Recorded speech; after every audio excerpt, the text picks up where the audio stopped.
Hey everyone, this is Tanisha Shekhawat and welcome to your own channel Neat Marvels। तो बच्चों आज हम chemical coordination and integration के बारे में पढ़ने वाले हैं।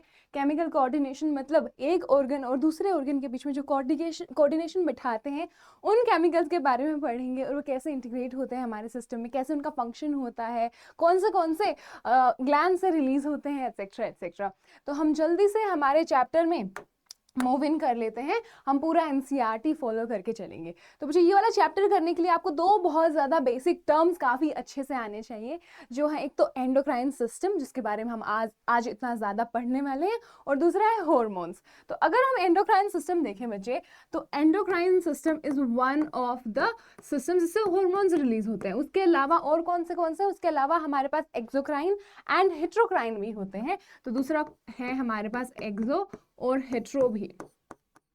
तो यहाँ पे इनका मीनिंग क्या है? एक्सोक्राइन वो होगा जिसके पास डक्ट्स होंगे, तो इस वाले सिस्टम के पास होंगे डक्ट्स। तो इसके हॉर्मोन्स डक्ट्स के थ्रू डायरेक्ट टारगेट ऑर्गन तक रिलीज होगा। तो अगर ये मेरा ग्लैंड है और इसके साथ होगा एक डक्ट और ये मेरा टारगेट ऑर्गन है, तो ये टारगेट ऑर्गन तक थ्रू अ डक्ट जाएगा हमारा जो केमिकल रिलीज होगा वो।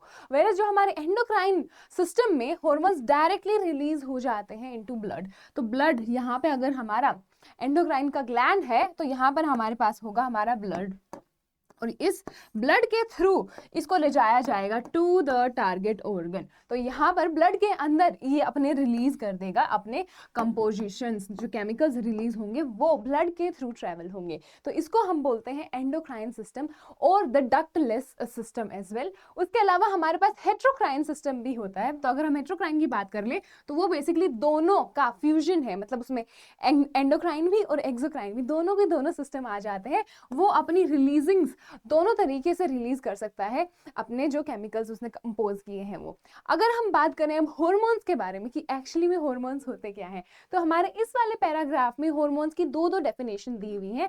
एक तो क्लासिक वाली, मतलब जो हम पहले यूज करते थे वो वाली, और जो दूसरी दी हुई है वो है न्यू वाली, जो थोड़ी सी मॉडिफाई करके थोड़े से और सिस्टम, थोड़े से और सेल्स को इंटीग्रेट कर दिया गया है, जो कुछ हॉर्मोन जैसी सिक्रीशंस हॉर्मोन्स ही रिलीज करते हैं। तो अगर हम एक एक करके देखें कि हमारी एनसीईआरटी इस वाले पैराग्राफ में आखिर क्या बोल रही है, तो जो एंडोक्राइन सिस्टम है जैसे कि हमने देखा, एक तो वो डक्ट्स नहीं होंगे, they would lack ducts, that is clear, okay. तो उसके अलावा हम इनको डक्टलेस ग्लैंड्स बोलेंगे, और जो इसके सिक्रीशंस हैं उनको हम हॉर्मोन्स बोलेंगे। तो ये जो सिक्रीशंस रिलीज हुए थे ब्लड के अंदर, इसको हम हॉर्मोन्स बोलेंगे बच्चे। तो हॉर्मोन्स हो गए, हाँ जी। तो अगर हम क्लासिकल डेफिनेशन देख लें, जो पहले वाली डेफिनेशन, पहले हॉर्मोन्स को हम कैसे डिफाइन करते थे वो देख लें अगर, तो बच्चे पहले हम हॉर्मोन्स को कंसिडर करते थे एक केमिकल जो प्रोड्यूस हो रहा है एंडोक्राइन ग्लैंड से और रिलीज हो रहा है ब्लड में। और उसके अलावा वो ऑब्वियसली अगर यहाँ पे मेरी ग्लैंड है तो इसका जो टारगेट ऑर्गन है जरूरी नहीं वो पास ही हो, वो काफी दूर भी हो सकता है। तो अगर वो दूर भी हो सकता है तो वो डिस्टली लोकेटेड टारगेट ऑर्गन तक जाएगा, हाउ, ब्लड की हेल्प से ऑब्वियसली। तो ब्लड की हेल्प से वो चला जाएगा। अगर हम अब वाली डेफिनेशन देखें जो थोड़ी सी चेंज हो गई है, ताकि और भी जो डिसओरिएंटेड, जो नॉन ऑर्गेनाइज्ड वाले जो सेल्स हैं, जो ग्लैंड्स के अंदर नहीं आते बट हॉर्मोन्स ही रिलीज करते हैं, उनको भी हम इंटीग्रेट कर पाए। तो अगर वो डेफिनेशन देखें तो हॉर्मोन्स वो नॉन न्यूट्रिएंट केमिकल्स हैं जो एक्ट करेंगे एज इंटरसेलुलर मैसेंजर्स। तो इस लाइन का मीनिंग क्या है बच्चे? इस लाइन का मीनिंग है कि एक तो ये नॉन न्यूट्रिएंट होगा, इवन तो ये lipid, amino acid, protein, peptide hormones होते हैं, बट इनसे हमें कोई भी न्यूट्रिएंट नहीं मिल रहा है। ये जस्ट एक सेल से दूसरे सेल के बीच में मैसेंजर का काम कर रहे हैं, इंटरसेलुलर मैसेंजर। बहुत ज्यादा इंपॉर्टेंट चीज यहाँ पर क्या आ जाती है कि ये इंटरसेलुलर होंगे बच्चे, इंटरसेलुलर। तो अगर आपको एनसीईआरटी ये पूरी लाइन लिखकर इंट्रासेलुलर आपके नीट के पेपर में आ जाए तो इंट्रासेलुलर वाला बच्चे गलत होगा। इंटरसेलुलर मतलब एक सेल से दूसरे सेल के बीच में, अपने ग्लैंड से दूसरे सेल जो उसका टारगेट ऑर्गन है उसके बीच में मैसेंजर का काम करेगा, मतलब उसके बीच में अपने जो मैसेजेस हैं उसको कैरी करेगा, कैसे कंट्रोल करना है, कैसे रिलीज करने को स्टिमुलेट करना है या फिर इनहिबिट करना है, वो सब मैसेजेस लेके जाएगा एक सेल से दूसरे सेल के बीच में। एक ही सेल के अंदर ये सब कुछ नहीं होगा। तो आई होप आपको ये चीज क्लियर हो गई है। अगर अब हम देखें तो हम देखते हैं कि वो प्रोड्यूस होते हैं ट्रेस अमाउंट्स में, तो बहुत थोड़े थोड़े अमाउंट में रिलीज होंगे। ऑब्वियसली 3-4 किलो हार्मोन्स रिलीज नहीं होते हमारे बॉडी में, बहुत ही ज्यादा छोटे छोटे अमाउंट में रिलीज होते हैं। तो इतनी बात आपको क्लियर हो गई हो होपफुली।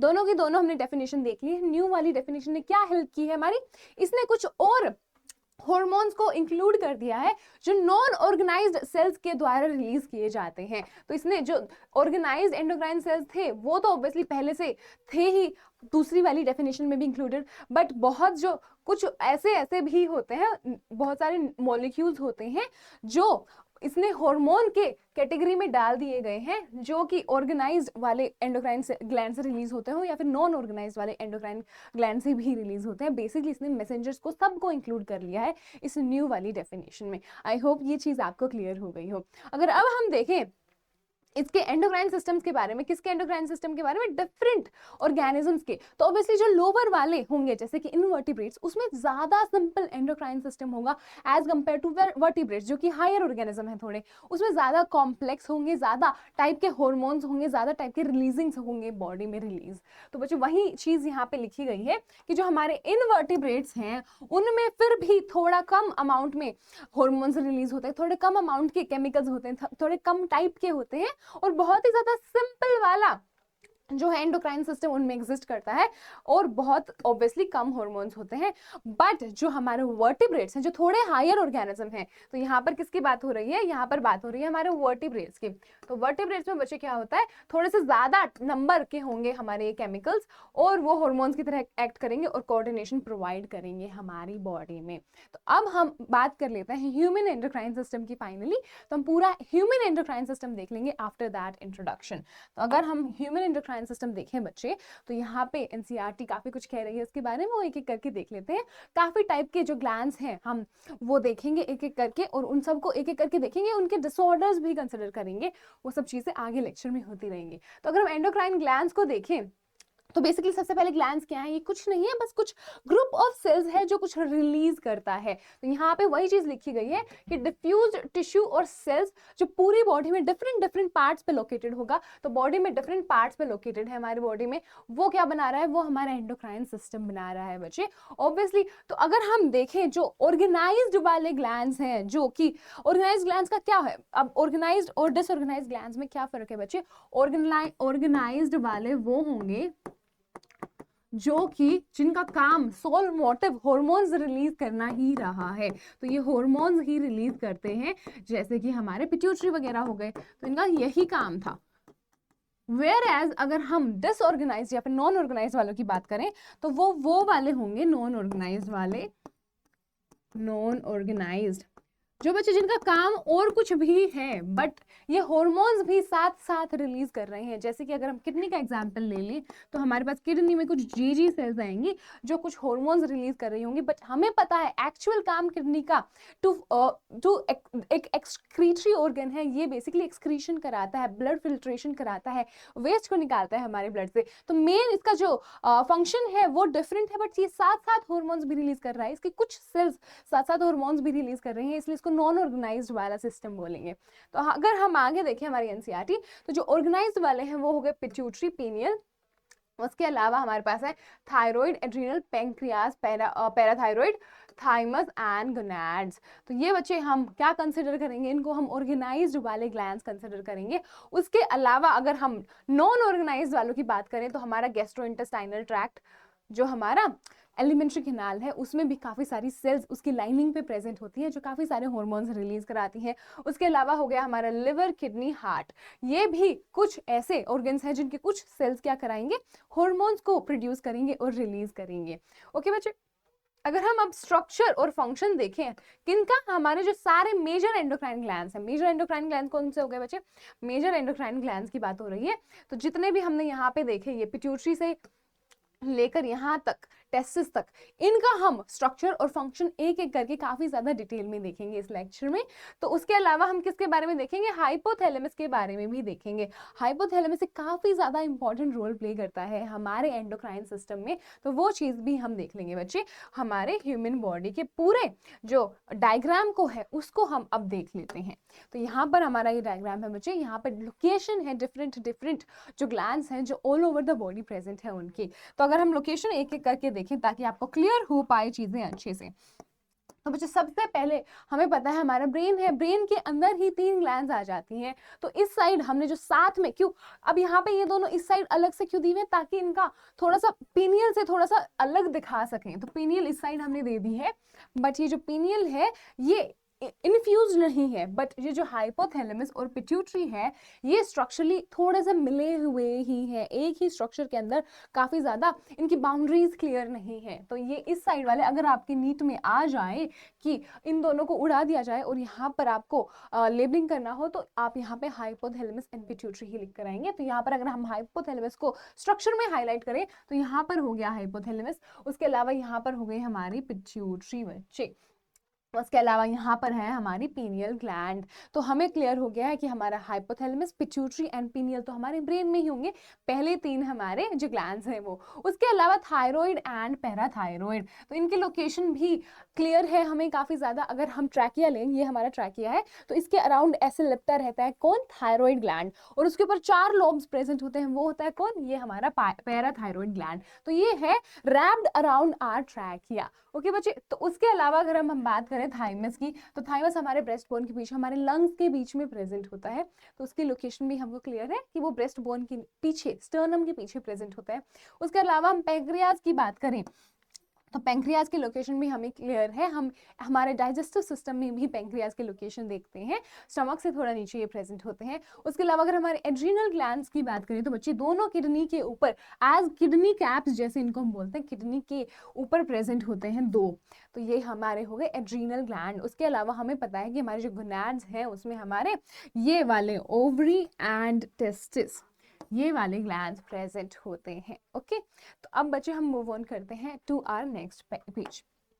तो अब हम बात करेंगे हमारे पहले ग्लैंड हाइपोथैलेमस के बारे में। तो जब हम हाइपोथैलेमस पढ़ते हैं बच्चे, इसकी कुछ ज्यादा मेजर सिक्रीशंस नहीं होती हैं, बट ये स्टिल काफी ज्यादा इंपॉर्टेंट है। क्यों? क्योंकि बच्चे हम जब देखते हैं एक स्कूल, अगर हम सोचें एक स्कूल के बारे में, तो स्कूल में क्या होता है, बहुत सारे स्टूडेंट्स होते हैं, उन स्टूडेंट्स को किसी तरह मैनेज करना होता है। उन स्टूडेंट्स को मैनेज कौन करता है, जो हमारे टीचर्स हैं, क्लास टीचर्स हैं, वो सब मैनेज करते हैं मिलके। बट जो फर्दर अगर हम पिरामिड देखें कि यहाँ पे होकर बहुत सारे स्टूडेंट्स, उनको मैनेज किया कुछ टीचर्स ने, और उन टीचर्स को फर्दर मैनेज करते हैं हमारे एक हेड मास्टर।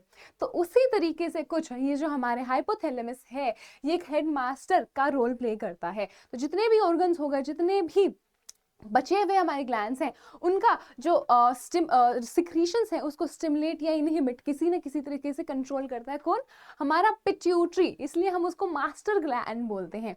और जो पिट्यूटरी की सिक्रीशंस है बच्चे, उनको कंट्रोल करा जाता है with the help of this hypothalamus, इसीलिए इसको मास्टर ऑफ मास्टर ग्लैंड भी बोलते हैं। तो इसकी काफी सारी जो सिक्रीशंस हैं वो हम देखेंगे, वो पिट्यूटरी को या तो स्टिमुलेट कर रही होगी या इनहिबिट कर रही होगी। तो हम एक एक करके हमारी एनसीईआरटी देख लेते हैं बच्चे।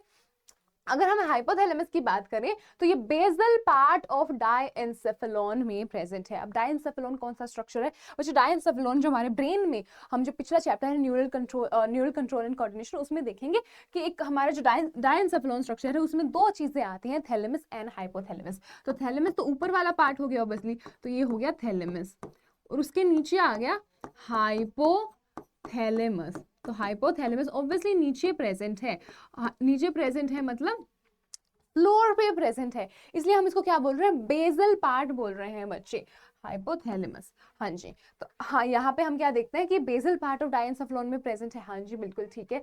ये कहाँ पे प्रेजेंट होता है, ये 4 ब्रेन का पार्ट है, डायएन्सेफेलॉन 4 ब्रेन का पार्ट है। जैसे हम देखते हैं पिछले चैप्टर में मिड ब्रेन, हाइंड ब्रेन और 4 ब्रेन, 3 ब्रेन के पार्ट्स है, उसमें से जो 4 ब्रेन है उसका पार्ट जो डायएन्सेफेलॉन है, उसका बेसल पार्ट जो हमारा हाइपोथैलेमस है वो है। अगर हम देखें कि क्या क्या करता है, इसके फंक्शंस क्या है, तो ये रेगुलेट करेगा एक बहुत ज्यादा वाइड रेंज ऑफ बॉडी के फंक्शंस को, ये बेसिकली क्या करता है बच्चे, बहुत सारे इसमें न्यूरोसेक्रेटरी सेल्स होती हैं। न्यूरोसेक्रेटरी सेल्स क्या है, ग्रुप ऑफ न्यूरॉन्स है वो। तो हमें पता है हमारे न्यूरॉन का स्ट्रक्चर ऐसे कुछ होता है। अगर ऐसे बहुत सारे न्यूरॉन्स हो गए और उन्होंने कुछ रिलीजिंग्स बनाई, बेसिकली कुछ रिलीज किया इन्होंने, ये कुछ रिलीज कर रहे हैं, यहाँ पर कुछ बना रहे हैं अपनी बॉडी में, और यहाँ पर एक्सॉन से कुछ रिलीज हो रहा है, तो उसको हम क्या बोलेंगे, इसको हम as a neurosecretory cell consider करेंगे। क्यों? क्योंकि ये एक न्यूरॉन है, ये क्या हो गया, ये एक न्यूरॉन हो गया, और ये कुछ सिक्रीट कर रहा है यहाँ पे, इससे कुछ बनकर, इससे कुछ सिंथेसाइज होकर कुछ सिक्रीट हो रहा है, कुछ सिक्रीशंस है इसकी, तो ये सिक्रीटरी सेल्स हो गए। तो इसके नाम में ही काफी कुछ छिपा है बच्चे, कि न्यूरो मतलब न्यूरॉन्स हैं कुछ, और वो कुछ सिक्रीशंस कर रहे हैं, और ऑब्वियसली क्या सिक्रीशंस कर रहे हैं, हार्मोन्स सिक्रीट कर रहे हैं। तो ऐसे न्यूरो सिक्रीटरी सेल्स काफी सारे हमारे हाइपोथैलेमस में जो है प्रेजेंट होते हैं, और वही हार्मोन्स बना कर रिलीज कर रहे होते हैं। तो ये हो गए हमारे न्यूरो सिक्रीटरी सेल्स। इनको हम क्या बोलते हैं बच्चे, इनको हम न्यूक्लियाई भी बोलते हैं, और यही है जो हमारे हार्मोन्स को प्रोड्यूस कर रहे होंगे। अब ये जो हार्मोन्स हैं जो रिलीज हुए हैं, इनका फंक्शन क्या है, तो ऑब्वियसली इनका फंक्शन है रेगुलेशन। मेनली पिट्यूटरी के जो हार्मोन्स हैं उनका रेगुलेशन ये कराएगा। तो ये क्या कराएगा, it would regulate the synthesis, एक सेकेंड बच्चे, it would regulate the synthesis and secretions of pituitary hormone। तो जो पिट्यूटरी हार्मोन के जो सिंथेसिस है और सिक्रीशन है उसको रेगुलेट कराएगा, कम या ज्यादा कराएगा, बेसिकली कंट्रोल करेगा पूरे तरीके से। तो सिक्रीशंस को पिट्यूटरी हार्मोन्स के कराएगा, ये एज कंट्रोल का काम करेगा। तो अगर हम बात करें जो हाइपोथैलेमस है उसके हार्मोन्स की, कि कौन से हार्मोन्स एक्चुअली हाइपोथैलेमस में प्रोड्यूस होते हैं, तो इसमें दो टाइप के जो है हार्मोन्स वो प्रोड्यूस होंगे। कौन से दो हार्मोन्स रिलीज होंगे बच्चे, तो ये दो हार्मोन्स इसमें रिलीज होंगे। तो एक एक करके हम देखते हैं कि सबसे पहले तो इसमें रिलीजिंग हार्मोन टाइप के हार्मोन्स रिलीज होंगे। रिलीजिंग हार्मोन मतलब दूसरे ग्लैंड से ये हार्मोन रिलीज करवाएंगे, तो ये रिलीजिंग हार्मोन हो गए। अगर हम इसको आसान भाषा में देखें तो ये हो गया हमारा हाइपोथैलेमस से ये रिलीजिंग हार्मोन निकल के गए किसके पास, पिट्यूटरी के पास। ये पिट्यूटरी के पास पहुंचे। अब इसने क्या किया, इसने बोला पिट्यूटरी को कि तुम रिलीज करो कुछ हार्मोन्स को, जो पिट्यूटरी के हार्मोन्स हैं उनको रिलीज करने को बोला गया। किसने, ये जो रिलीजिंग हार्मोन्स रिलीज किए हैं हाइपोथैलेमस ने, उनने। अगर हम इसका एग्जांपल देखें तो एक बहुत ज्यादा इंपॉर्टेंट एग्जांपल यहाँ पे बच्चे आ जाता है हमारे पास, जो है गोनेडोट्रोपिन रिलीजिंग हार्मोन। तो ये क्या रिलीज करवाता है बच्चे, ये गोनेडोट्रोप्स रिलीज कराता है फ्रॉम पिट्यूटरी, जो फर्दर कुछ हार्मोन्स रिलीज करेंगे, जो फर्दर कुछ हार्मोन्स रिलीज कराएंगे। तो वो हम आगे करके स्टेप बाय स्टेप देखते रहेंगे जब हम पिट्यूटरी और गोनैड्स के बारे में पढ़ेंगे। बट आप यहाँ पे एक चीज देख लें कि यहाँ पर ये क्या कर रहा है, ये गोनेडोट्रोपिन रिलीजिंग हार्मोन पिट्यूटरी के पास जाकर गोनेडोट्रोफिन्स को रिलीज कराएगा। तो यहाँ पे ये गोनेडोट्रोफिन्स को रिलीज कराएगा बच्चे, ये इसका सिंपल सा काम होगा। ओके ये वाला पार्ट आई होप आपको अच्छे से समझ में आ गया हो। अब हम देखते हैं दूसरे वाला। तो दूसरे टाइप का हार्मोन जो रिलीज होता है फ्रॉम द हाइपोथैलेमस, वो होते हैं इनहिबिटरी हार्मोन। तो बच्चे जैसे नाम से पता चल रहा है ये कुछ इनहिबिट करवा रहा होगा, ये जैसे स्टिमुलेट कर रहा था टू रिलीज हार्मोन्स, ये हार्मोन्स कराने से रोकेगा। हार्मोन्स ये बोलेगा पिट्यूटरी को कि तुम हार्मोन्स रिलीज मत करो, इस वाले हार्मोन का रिलीज बंद कर दो। अगर हम बहुत जो आसान सा हमारा बहुत ज़्यादा इंपॉर्टेंट एग्जाम्पल है वो है सोमेटोस्टेनिन। तो बच्चे अगर हम इसको देखें इजी लैंग्वेज में तो ये क्या करता है, ये वाला हार्मोन भी, अब कौन सा, हमारा इनहिबिटरी हार्मोन, यहाँ पे हमारे हाइपोथैलेमस से इनहिबिटरी हार्मोन जो रिलीज हो गया है वो पिट्यूटरी के पास जाएगा, और पिट्यूटरी के पास जाकर बोलेगा कि तुम रिलीज करना बंद कर दो, अपना जो हार्मोन्स है उसको रिलीज करना बंद कर दो। और जो सोमेटोस्टेटिन है ये कौन से स्पेसिफिक हार्मोन का रिलीज बंद करवाता है, ये ग्रोथ हार्मोन का रिलीज बंद करवाता है बच्चे। तो ये बोलेगा पिट्यूटरी को कि ग्रोथ हार्मोन आपने बहुत ज्यादा अब रिलीज कर लिया है, अब बस बहुत ज्यादा हो गया है, अब रिलीज करना बंद कर दो। तो ये basically growth hormone plus somatostatin एक साथ मिलकर जो नॉर्मल हाइट है उसको अटेन करने में मदद करते हैं, ताकि हाइट बहुत ज्यादा भी ना हो जाए और बहुत कम भी ना हो जाए। और हम देखेंगे कि अगर इनका जो रिलीज है वो एबनॉर्मल हो तो कुछ डिसऑर्डर्स भी हो सकते हैं, तो उनके बारे में भी हम पढ़ेंगे। तो आई होप बच्चे आपको क्लियर हो गया हो ये दो टाइप के जो रिलीजिंग होते हैं हमारे हाइपोथैलेमस से उसके बारे में। तो यही हमारी एनसीईआरटी इस पैराग्राफ में बोल रही थी, वो पढ़ लेते हैं। तो रिलीजिंग हार्मोन क्या कराते हैं, स्टिमुलेट कराते हैं secretion of pituitary hormone. Pituitary hormone की जो सिक्रीशंस हैं पिट्यूटरी हार्मोन के जो सिक्रीशंस हैं उनको ये बोलेगा कि तुम उनको रिलीज करो, पिट्यूटरी को रिलीज कराने को बोलेगा उसके हार्मोन्स। और जो दूसरे टाइप का है वो है इनहिबिटिंग हार्मोन्स। तो इनहिबिटिंग हार्मोन्स क्या करता है, वो रोकता है पिट्यूटरी को, तो it would inhibit the secretions of pituitary hormones. तो आई होप बच्चे ये चीज जो अभी तक हमने पढ़ी है वो आपको क्लियर हो गई हो। तो अब हम देख लेते हैं जो एग्जाम्पल्स हमने पढ़े उसके बारे में। तो हाइपोथैलेमिक हार्मोन कौन सा, गोनेडोट्रोफिन रिलीजिंग हार्मोन, जो जिसको हम शॉर्ट फॉर्म में GnRH भी बोलते हैं, वो स्टिमुलेट कराएगा किसको, पिट्यूटरी को, ताकि वो सिंथेसिस करे और रिलीज करे क्या, गोनेडोट्रोफिन्स। तो बच्चे कौन से गोनेडोट्रोफिन्स होते हैं हम आगे भी पढ़ेंगे, बट अगर हम यहाँ पे देखें तो हमारे गोनेडोट्रोफिन्स दो होते हैं, एक तो हो गया LH, एक हो गया FSH। तो ये क्या कराएगा, LH और FSH का रिलीज कराएगा फ्रॉम पिट्यूटरी, कौन, गोनेडोट्रोफिन रिलीजिंग हार्मोन, जो हाइपोथैलेमस ने रिलीज किया है। तो आई होप ये आपको क्लियर हो गया। अगर हम बात करें सोमेटोस्टेनिन की, तो ये भी हाइपोथैलेमस से रिलीज होता है और ये ग्रोथ हार्मोन को क्या करवा देगा, पिट्यूटरी से जो रिलीज होता है उसका इनहिबिशन करा देगा। ओके बच्चे, तो आई होप ये वाला पार्ट आपको क्लियर हो गया हो।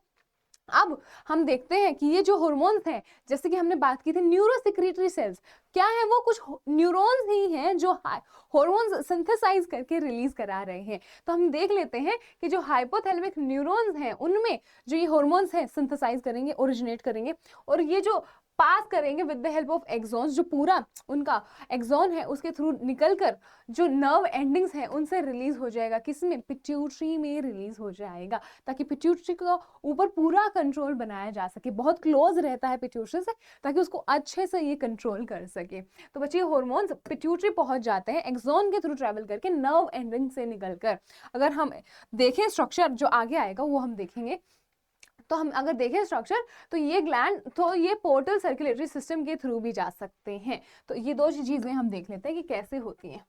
एक सेकेंड बच्चे, हाँ यहाँ पे हमारा जो स्ट्रक्चर है इसमें हम क्या देख रहे हैं बच्चे, इसमें हम देख रहे हैं कि ये वाला पार्ट, ये ऊपर वाला पार्ट क्या है, ये ऊपर वाला पार्ट है हमारा हाइपोथैलेमस।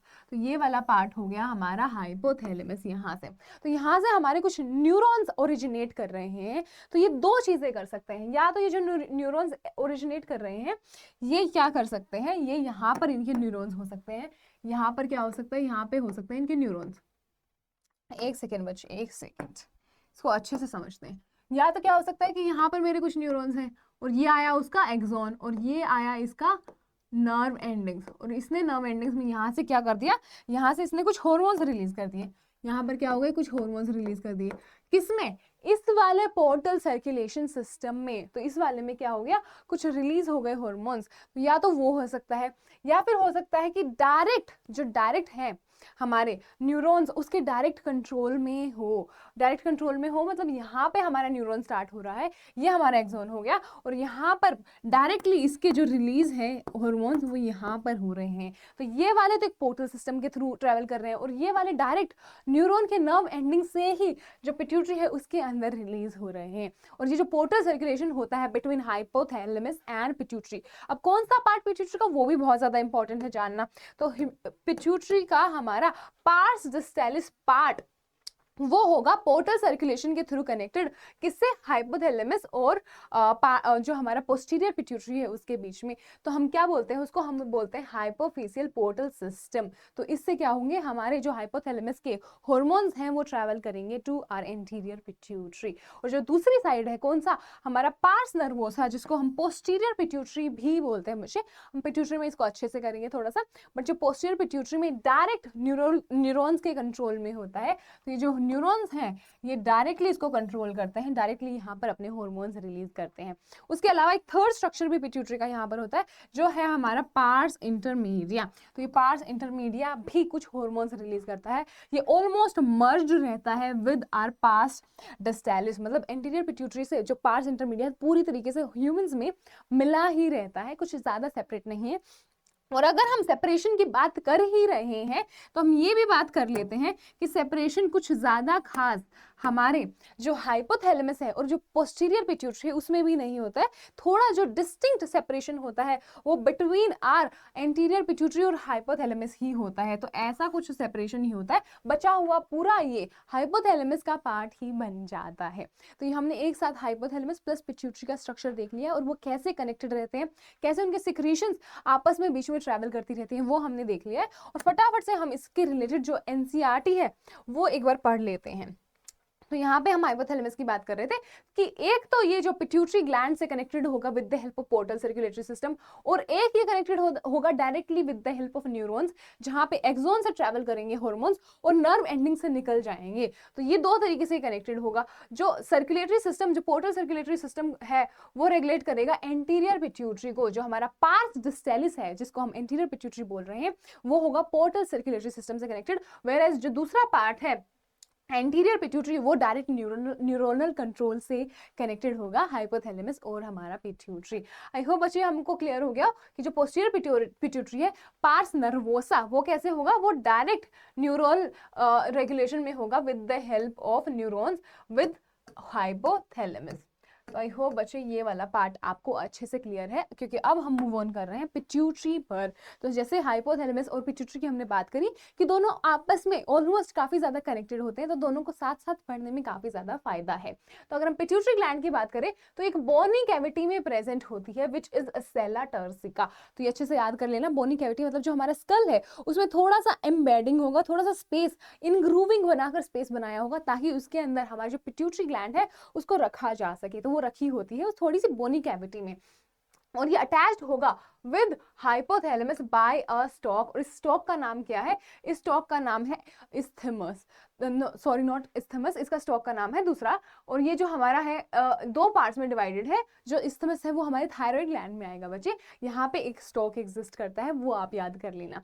तो अगर हम जो पिट्यूटरी है उसका डिवीजन कैसे होता है वो देखें तो वो दो पार्ट्स में, जैसे कि हमने देखा, मेजरली डिवाइडेड होता है। जो थर्ड इंटरमीडिया है वो ऑलमोस्ट मर्ज्ड होता है विद आर पार्स डिस्टेलिस। तो दो जो क्लियर डिफरेंशिएशंस हैं पार्स डिस्टेलिस और पार्स इंटरमीडिया, उनके दो और नाम हैं। तो इनके काफी सारे नाम हो गए बच्चे। एक तो हमने देखा एंटीरियर और पोस्टीरियर पिट्यूटरी था ही, तो anterior pituitary and posterior pituitary तो था ही। उसके अलावा हमने इसको pars distalis and pars nervosa भी बोल दिया, तो इसका नाम पार्स डिस्टेलिस और ये क्या हो गया, ये हो गया पार्स नर्वोसा। हाँ जी ये भी हो गया। उसके अलावा हम यहाँ पर देखते हैं दो और नाम आ गए हैं, adeno hypophysis and neuro hypophysis. तो बच्चे यहाँ पे ए से आप याद कर लेना, एंटीरियर से एडिनो, तो ये इसका नाम एक और होगा एडिनो हाइपोफाइसिस, क्योंकि ये हाइपोथैलेमस से कनेक्टेड है with the help of a stock, इसलिए इसका नाम ऐसा कुछ रख दिया गया है। और ये दूसरा वाला होगा न्यूरो हाइपोफाइसिस। आई होप ये चीज आपको याद हो जाए। तीनों चीजों के अलग अलग नाम है बट है एक ही चीज। उसके अलावा इसके बीच में जो ऑलमोस्ट मर्ज होता है विद एंटीरियर पिट्यूटरी, एक और पार्ट आ जाता है जिसके कुछ ज्यादा नाम आपके एनसीईआरटी में दिए नहीं गए हैं, बट उसका नाम है पार्स इंटरमीडिया। तो ऐसा कुछ structure almost merged with our anterior pituitary होता है जो कि है पार्स इंटरमीडिया।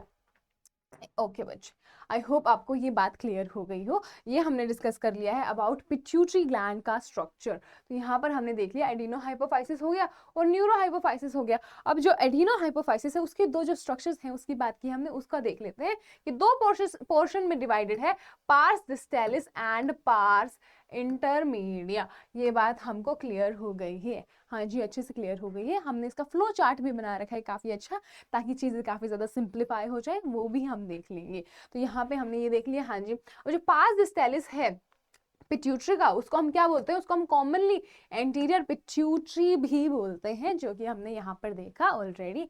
हाँ जी एंटीरियर पिट्यूटरी हो गया। अब उसके काफी सारे रिलीजिंग जो हार्मोन्स हैं, जो सिंथेसिस होते हैं और जो रिलीज होते हैं हमारे एंटीरियर पिट्यूटरी में, वो बहुत ज्यादा है as compared to pars intermedia and pars nervosa जो हमारा पोस्टीरियर पिट्यूटरी भी है। तो काफी ज्यादा हार्मोन्स जो है इसमें रिलीज हो जाते हैं। अगर हम बात करें कौन से, तो बच्चे इसमें ग्रोथ हार्मोन हो गया, प्रोलेक्टिन मतलब PRL मतलब प्रोलैक्टिन हो गया। उसके अलावा thyroid stimulating hormone, thyroid stimulating hormone क्या करेगा बच्चे, जैसा इसका नाम है थायराइड ग्लैंड को स्टिमुलेट करेगा to release a certain hormones, जो थायराइड ग्लैंड के हार्मोन्स हैं।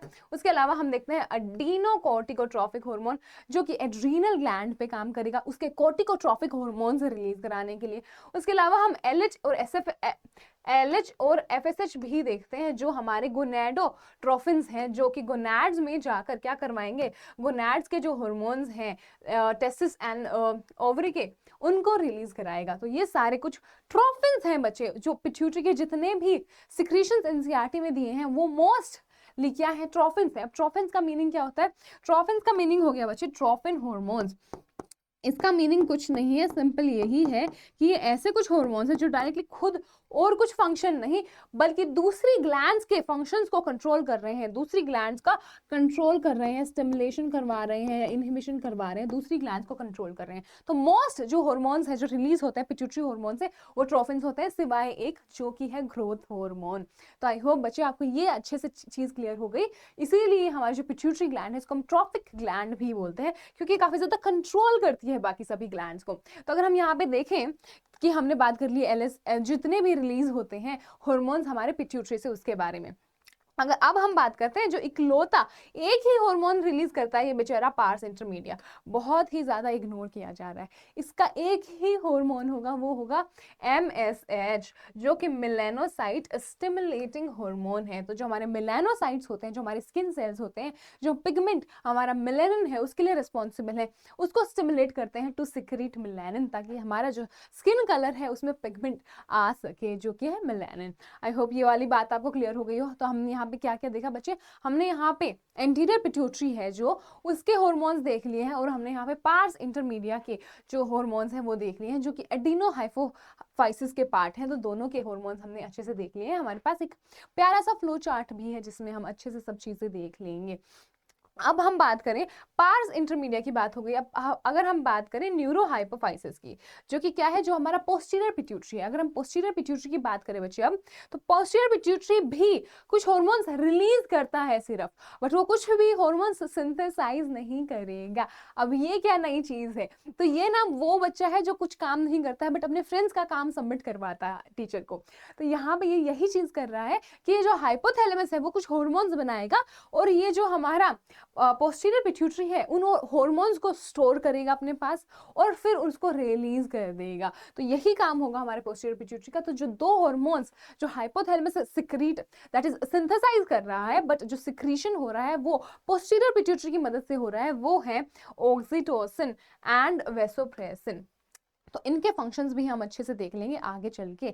तो ये दो हार्मोन्स हैं वो आप अच्छे से याद कर लेना। तो ये सिंथेसाइज तो हाइपोथैलेमस करते हैं, बट वहां से ये ट्रैवल कर ले जाते हैं with the help of neuron, और वहां से कहाँ, यहाँ पे सिंथेसाइज हुआ और ये ट्रैवल कर गया with the help of axon, और नर्व एंडिंग से ये रिलीज हो गया इनटू पार्स नर्वोसा। अब पार्स नर्वोसा कुछ नहीं है, पार्स नर्वोसा है पोस्टीरियर पिट्यूटरी। तो ये पहुंच गया पोस्टीरियर पिट्यूटरी के पास, और पोस्टीरियर पिट्यूटरी ने इसको रिलीज कर दिया अपना बनाकर। ओके बच्चे, आई होप आपको ये बात क्लियर हो गई हो। Coming up to the next one, तो आपको अगर इसका स्क्रीनशॉट चाहिए तो आप फटाफट ले लो। Okay, coming to the next part.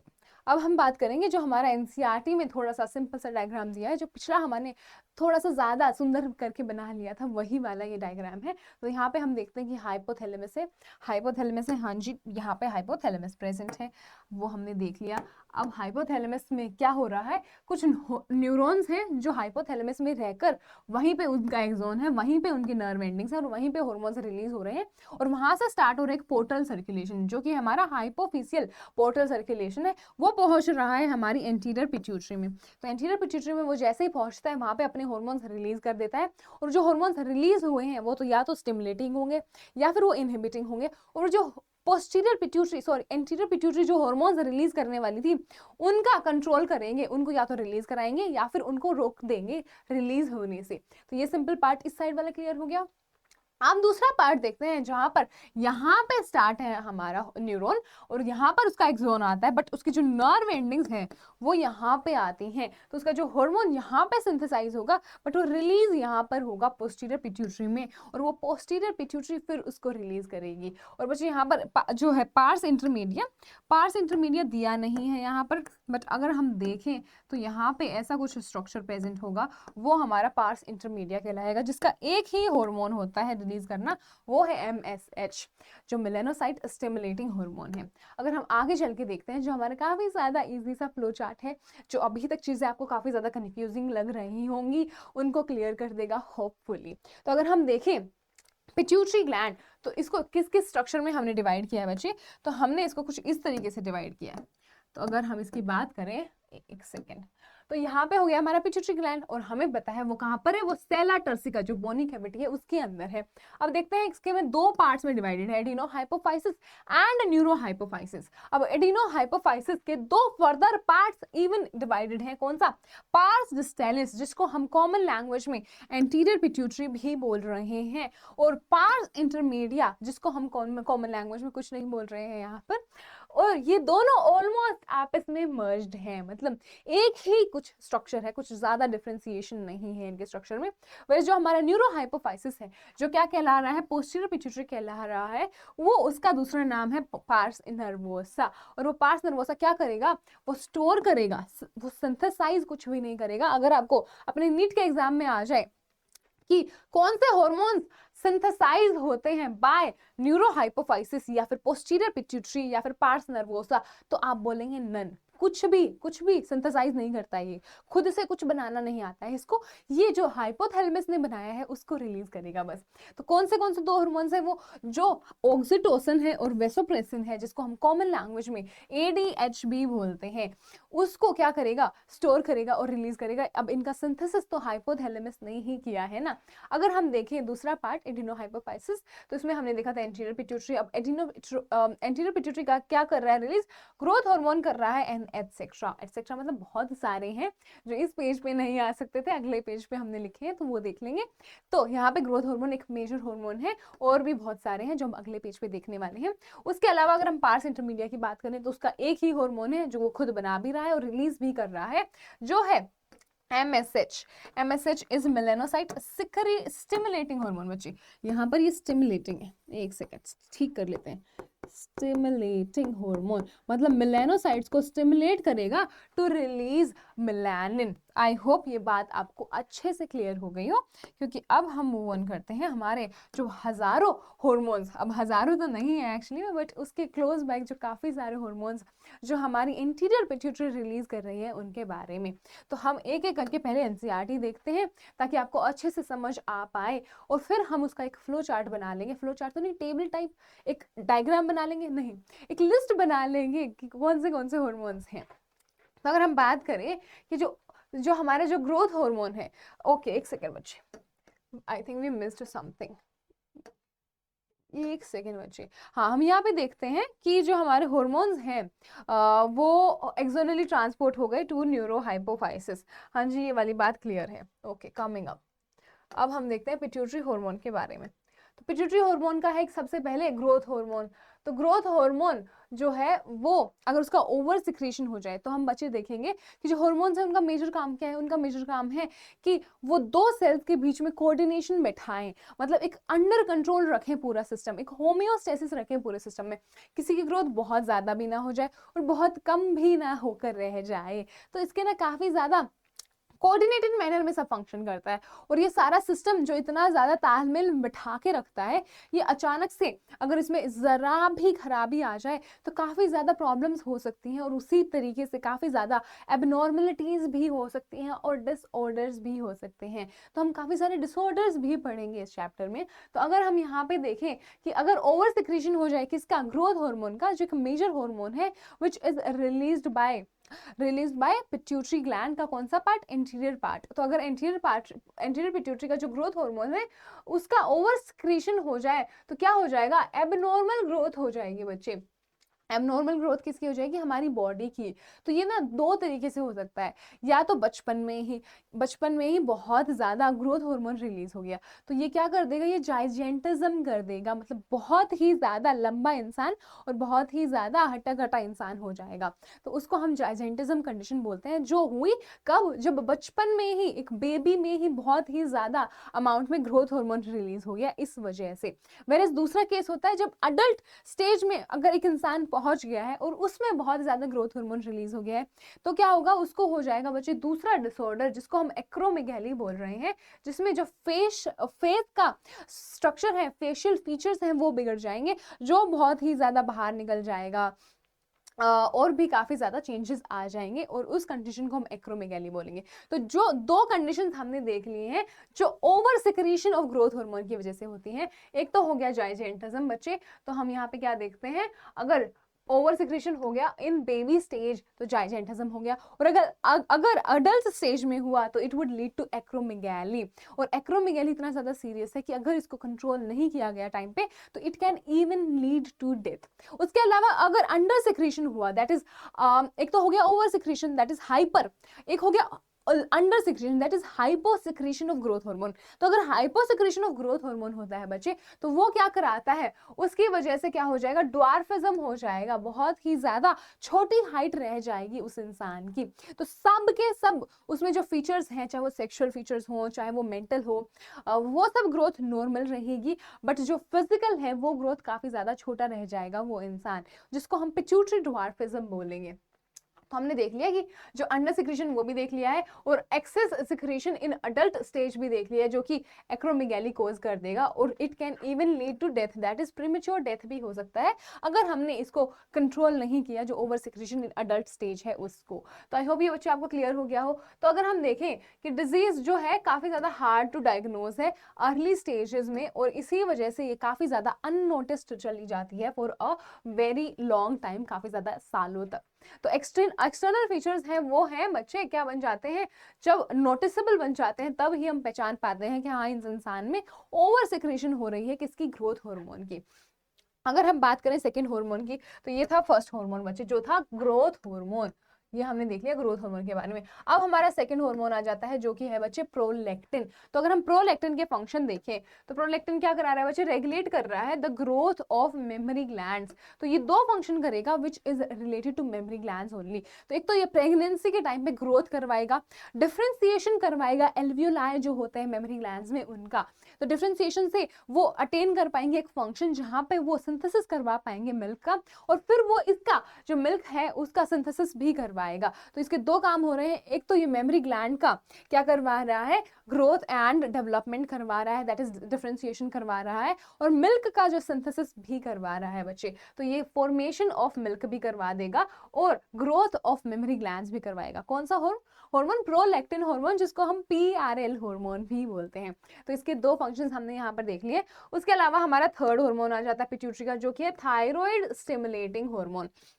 तो बच्चा हम जैसा ये नाम है वैसा ही इसका काम होगा, दैट इज थायराइड ग्लैंड को स्टिमुलेट कराएगा, उसके जो हार्मोन्स हैं तो जो हम बाद में देखेंगे थायरोक्सिन वगैरह उसको रिलीज करवाने को। तो ये थायराइड हार्मोन को स्टिमुलेट कराएगा फर्दर। तो TSH क्या करेगा, स्टिमुलेट करेगा synthesis and secretion of thyroid hormones. कहां पर जाकर, थायराइड ग्लैंड के पास जाकर, जो कहां पे प्रेजेंट है बच्चे, वो हम देखेंगे वो प्रेजेंट है हमारे ट्रैकिया के अराउंड ऐसे लिपट कर।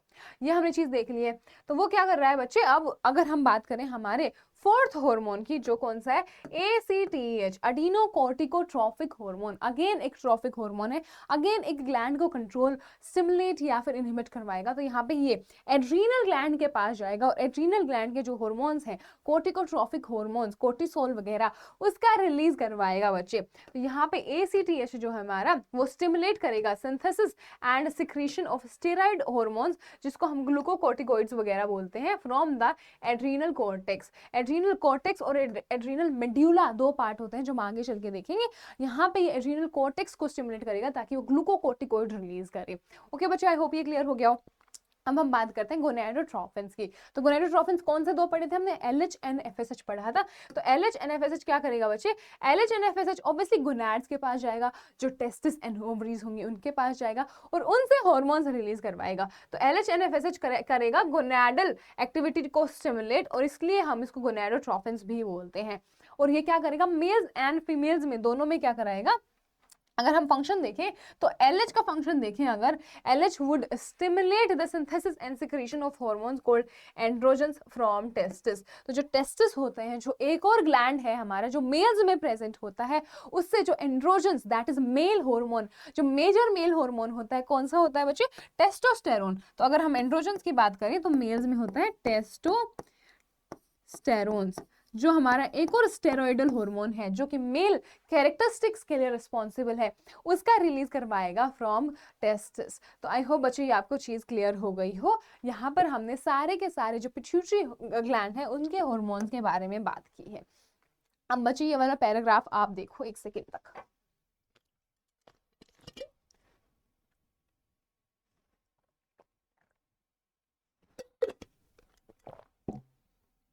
ओके बच्चे, अब हम यहाँ पे बात करेंगे फर्दर थोड़ी सी और किसके बारे में? हमारे जो हार्मोन्स रिलीज होते हैं पिट्यूटरी से, उनके बारे में। तो यहाँ पर हम बात कर रहे हैं कि जो मेल्स हैं उनमें जो FSH है उसका क्या काम होता है। तो ये सब चीजें हम ज्यादा अच्छे से और फर्दर एक फ्लो चार्ट बनाया है हमने, कहाँ पर जब हम टेस्टिस एंड ओवरीज के बारे में पढ़ेंगे, दैट इज हमारे जो गोनाड्स हैं उनके बारे में पढ़ेंगे, तब उसके बारे में देखेंगे। बट अगर हम यहाँ पे एक ब्रीफ देखें तो जो मेल्स हैं उनमें FSH क्या करवा रहा है? स्पर्मेटोजेनेसिस। स्पर्मेटोजेनेसिस क्या है बच्चे? स्पर्म्स का फॉर्मेशन। जो स्पर्म्स का फॉर्मेशन का प्रोसेस है उसको ये रेगुलेट करेगा कौन? FSH। तो ये दोनों हमारे LH एंड FSH के हमने रोल्स देख लिए हैं मेल्स के अंदर। अगर हम फीमेल्स की बात करें बच्चे, तो फीमेल्स में जो हमारे LH है, LH क्या करेगा? ओव्यूलेशन करवाएगा। तो हम जब हमारी मेंस्ट्रुअल साइकिल देखते हैं बच्चे, तो हम देखते हैं कि एक LH सर्ज, ऐसे हमारे LH हार्मोन जा रहा होता है और ऐसे पीक आ जाता है उसमें, इसको हम LH सर्ज बोलते हैं, जो बच्चे जो 14th डे पे होता है। और ये क्या करवाता है? ये अल्टीमेटली हमको ओव्यूलेशन करवा देता है बच्चे। तो यहाँ पर ओव्यूलेशन हो जाता है, जो ओवा है वो रिलीज हो जाता है इनटू द फैलोपियन ट्यूब, ताकि उसका फर्टिलाइजेशन हो पाए। और ये किसकी मदद से हो पाता है? ये हो पाता है हमारे हार्मोन LH हार्मोन की वजह से। ओके बच्चे, आई होप ये बात क्लियर हो गई हो कि एक तो ये ओव्यूलेशन कराएगा और दूसरा ये फुल्ली मैच्योर, हाँ जो फॉलिकल्स हैं, हमें पता है कि जो ओवा है वो ऐसे ऐसे फॉलिकल्स के बीच में लिपटा होता है। तो ऐसे ऐसे बहुत सारे फॉलिकल्स होते हैं, उनके बीच में हमारा ओवा ऐसे होता है। तो ये जो फॉलिकल है इसको रप्चर करवा देगा, ये इसको रप्चर करवा देगा और बाहर निकल देगा इस ओवा को, और फेलोपियन ट्यूब में निकलवा देगा, दैट इज रिलीज करवा देगा। इसी प्रोसेस को हम ओव्यूलेशन बोलते हैं बच्चे। तो एक तो ये करवा देगा, फुल्ली मैच्योर जो फॉलिकल्स हैं, ग्राफियन फॉलिकल्स, उससे हमारा रिलीज करवा देगा। उसके अलावा बच्चे जो ये पिंक वाला पार्ट, दैट इज जो कॉर्पस ल्यूटियम का बाहर वाला स्ट्रक्चर है, कॉर्पस ल्यूटियम में बहुत सारे ऐसे लेयर्स थी, उस लेयर्स में से जो अंदर था ओवा वो तो निकल गया, अब जो बहुत लेयर्स थी बाहर वो पड़ी रह गई। इस पड़े हुए स्ट्रक्चर को हम बोलते हैं कॉर्पस ल्यूटियम, जो कि खुद काफी ज्यादा इंपॉर्टेंट है टू मेंटेन अ प्रेगनेंसी। काफी सारे इसके फायदे होते हैं, काफी सारे इसके खुद के भी रिलीज होते हैं फर्दर, ये खुद काफी ज्यादा हार्मोन्स फर्दर रिलीज करेगा। तो इसका जो मेंटेनेंस का काम है, इसको मेंटेन भी ये LH करेगा। तो LH के दो काम हो गए, एक तो ओव्यूलेशन करवाना, दूसरा ये कॉर्पस ल्यूटियम जो ओव्यूलेशन के बाद बच गया उसको मेंटेन करना। तो आई होप बच्चे आपको क्लियर चीज हो गई हो कि मेंटेन करेगा किसको? कॉर्पस ल्यूटियम को, जो किससे बना?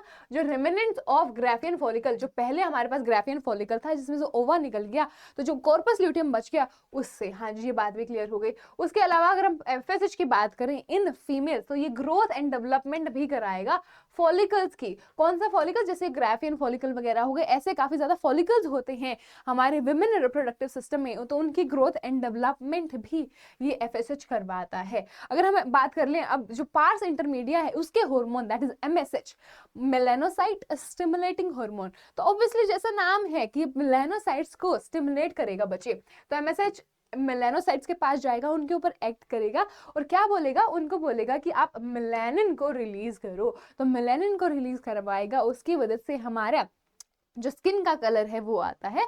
तो हमें पता है कुछ some people are more brown, some people are more white, तो वो सब इस मेलानिन की वजह से होता है। और ये मेलानिन किसकी वजह से रिलीज हुआ? इस मेलानोसाइट सिक्रीटिंग स्टिमुलेटिंग हार्मोन की वजह से। तो उसके अलावा क्या करता है, ये बेसिकली रेगुलेट कर देगा पिगमेंटेशन को, हमारे स्किन के कलर को ये रेगुलेट कर देगा। अगर हम बात करें ऑक्सीटोसिन की, तो ऑक्सीटोसिन क्या है बच्चे? ऑक्सीटोसिन वो हार्मोन है जो हाइपोथैलेमस ने बनाया था, बट उसको स्टोर एंड रिलीज किया था पोस्टीरियर पिट्यूटरी ने। तो अगर हम बात करें ऑक्सीटोसिन की, तो स्मूथ मसल्स पे एक्ट करेगा हमारी बॉडी के, चाहे वो मेमोरी ग्लैंड्स में हो या फिर वो यूट्रस में हो। अगर मेमोरी ग्लैंड्स वाले स्मूथ मसल्स पे काम किया तो क्या होगा? मेमोरी ग्लैंड्स वाले स्मूथ मसल्स पे काम करेगा तो उसकी वजह से जो है मिल्क का इजेक्शन होगा। तो यहाँ पे मिल्क का इजेक्शन भी करवाता है। तो ये फॉर बेबी, जब आफ्टर प्रेगनेंसी बेबी बॉर्न होता है तो हमें पता है कि उसको मिल्क की रिक्वायरमेंट होती है, वो करवाएगा ऑक्सीटोसिन। और उससे पहले वाला जो प्रोसेस है दैट इज बर्थ, तो बर्थ भी करवाता है, दैट इज यूट्रस के कॉन्ट्रैक्शन, जिसकी वजह से जो बेबी का बर्थ होगा वो भी ये ऑक्सीटोसिन करवाता है। तो अगर हम बच्चे यहाँ पे देख लें कि जो स्मूथ मसल्स हैं उनको कॉन्ट्रैक्ट करवाएगा, उनका कॉन्ट्रैक्शन करवा देगा। और विगरस कॉन्ट्रैक्शन अगर फीमेल में हुई एट द यूट्रस तो वही क्या करवाती हैं, वही चाइल्ड बर्थ करवाती हैं। और वैसी ही कॉन्ट्रैक्शंस जो मेमोरी ग्लैंड्स के स्मूथ मसल्स हैं उनमें हुई तो उसकी वजह से ही मिल्क इजेक्शन हो पाता है from the mammary glands. I hope ये चीज आपको बच्चे क्लियर हो गई हो। अब हम दूसरा हार्मोन देख लेते हैं, कौन सा? जो हाइपोथैलेमस ने सिंथेसाइज किया था बट पोस्टीरियर पिट्यूटरी उसको रिलीज कर रही है, तो वो है बच्चे वेसोप्रेसिन। तो वेसोप्रेसिन का क्या काम है? ये जाकर एक्ट करेगा किडनीज पर। तो कुछ इसका काम, जो इसका रिलेशन है कुछ एक्सक्रीटरी सिस्टम से ही होगा, तो एक्सक्रीटरी सिस्टम से काफी ज्यादा रिलेटेड है। तो किडनीज के पास जाएगा और रिजॉर्प्शन करवा देगा वाटर का और इलेक्ट्रोलाइट्स का। तो बच्चे जो ब्लड प्रेशर है उसको मेंटेन करने में इसका काफी ज्यादा रोल होता है। कैसे? लेट्स से कि मेरा ये है मेरा ब्लड, ये है मेरा ब्लड वेसल, और इसमें क्या हो रहा है? इसमें बहुत सारा ब्लड घूम रहा है इधर उधर, इसमें बहुत सारा ब्लड घूम रहा है, बट ये ब्लड कम हो गया है, मतलब कम है, जितना होना चाहिए था उससे कम है। तो मुझे ये पता चल रहा है यहाँ पर मेरा बीपी लो हो गया है। तो अब बीपी लो जैसे ही बॉडी को पता चलता है कि बीपी लो हो गया है इस इंसान का, तो क्या होगा? बॉडी बेसिकली वेसोप्रेसिन रिलीज करवाएगी। वेसोप्रेसिन कहाँ से रिलीज करवाएगी? वेसोप्रेसिन रिलीज करवा देगी फ्रॉम पोस्टीरियर पिट्यूटरी। ये वेसोप्रेसिन क्या कहाँ जाएगा बच्चे? ये वेसोप्रेसिन जाएगा किडनी के पास। तो किडनी के पास जाएगा ये, और किडनी को बोलेगा कि अपने जो रीनल ट्यूब्यूल्स हैं, ऐसे ऐसे वाले रीनल ट्यूब्यूल्स होते हैं जहाँ पर क्या होती है, सिक्रीशंस होती है काफी सारी और एब्जॉर्प्शंस होती है किसकी? बहुत सारे सॉल्ट्स की, बहुत सारे इलेक्ट्रोलाइट्स की और वाटर की, जहाँ पर यूरिन का कंसंट्रेशन और डाइल्यूशन होता है। तो हमें पता है बच्चे जब ब्लड फिल्ट्रेशन होती है तो बहुत सारा अमाउंट का जो है लिक्विड कंटेंट वो बाहर निकाल दिया जाता है इन रीनल ट्यूब्यूल्स में, और वो यहाँ पर घूम रहा होता है, और उसमें से काफी सारी चीजें जैसे बहुत सारे H2O वगैरह वापस से एब्जॉर्ब कर लिए जाते हैं किसमें? ब्लड स्ट्रीम में। तो ब्लड स्ट्रीम में काफी ज्यादा ब्लड स्ट्रीम में H2O वापस से एब्जॉर्ब कर लिया जाता है। और उसके अलावा क्या होता है? उसके अलावा होता है कुछ जो सॉल्ट्स हैं, इलेक्ट्रोलाइट्स हैं, वो भी वापस से एब्जॉर्ब कर लिए जाते हैं। तो इस वाले काम को और भी ज्यादा बढ़ा देता है कौन? हमारा ये वेसोप्रेसिन, ताकि वाटर जो है ब्लड में ज्यादा हो, उसकी वजह से जो वॉल्यूम है ब्लड का वो बढ़ जाए। जो ब्लड का वॉल्यूम है उसको इंक्रीज करवा देगा, यहाँ पर ब्लड के वॉल्यूम को ये इंक्रीज करवा देगा, ताकि जो मेरा बीपी है वो ड्रॉप हो गया था वो वापस से नॉर्मल हो सके और बीपी नॉर्मल हो जाए। क्यों? क्योंकि हमारा जो ब्लड वॉल्यूम है वो बढ़ गया है, क्योंकि उसमें जो वाटर है वो काफी ज्यादा एब्जॉर्ब कर लिया गया है जो पहले एज यूरिन निकाल दिया गया था इन द रीनल ट्यूब्यूल्स। तो ये काम होता है हमारे वेसोप्रेसिन का बच्चे। आई होप ये चीज आपको क्लियर हो गई हो। तो जो वेसोप्रेसिन है वो रीएब्जॉर्प्शन करा देगा वाटर और इलेक्ट्रोलाइट्स का, किसमें? डिस्टल ट्यूब्यूल्स जो हमारे किडनी में प्रेजेंट है उधर से, और जो ये क्या करवा देगा? रिड्यूस करा देगा वाटर का लॉस। इसलिए जो हमें पता है यूरिन जो होता है, urine formation and release of urine, उस प्रोसेस को हम यूरेसिस बोलते हैं। तो यहाँ पे हमारा जो डाईयूरेसिस है, इस प्रोसेस को डाईयूरेसिस बोला जाता है। और इसी वजह से जो हमारा हार्मोन है कौन सा? वेसोप्रेसिन, इसका दूसरा नाम भी है जो कि है एंटी डायूरेटिक हार्मोन। अब एंटी डायूरेटिक हार्मोन क्यों हो गया? क्योंकि ये diuresis that is urine formation and release होने से रोक रहा है, उसके अगेंस्ट जा रहा है, इसलिए इसका दूसरा नाम ADHB हो गया है बच्चे, इसका नाम ADHB हो गया है। और ये काफी ज्यादा इंपॉर्टेंट हमारा रास पाथवे होता है, रेनिन एंजियोटेंसिन एल्डोस्टेरोन पाथवे, जो कि हमारा ब्लड वॉल्यूम को कंट्रोल करता है, ब्लड प्रेशर उसकी मदद से कंट्रोल हो पाता है, उसमें काफी ज्यादा इंपॉर्टेंट रोल प्ले करता है। कैसे? जो हमने अभी अभी यहाँ पर जो प्रोसेस देखा था पूरा, उसकी मदद से। और अगर हमारे पास डिसरेगुलेशन होता है ADH का, तो भी कुछ प्रॉब्लम्स हो जाती हैं। वो प्रॉब्लम्स हम बच्चे एक बार देख लेते हैं, यहाँ पर।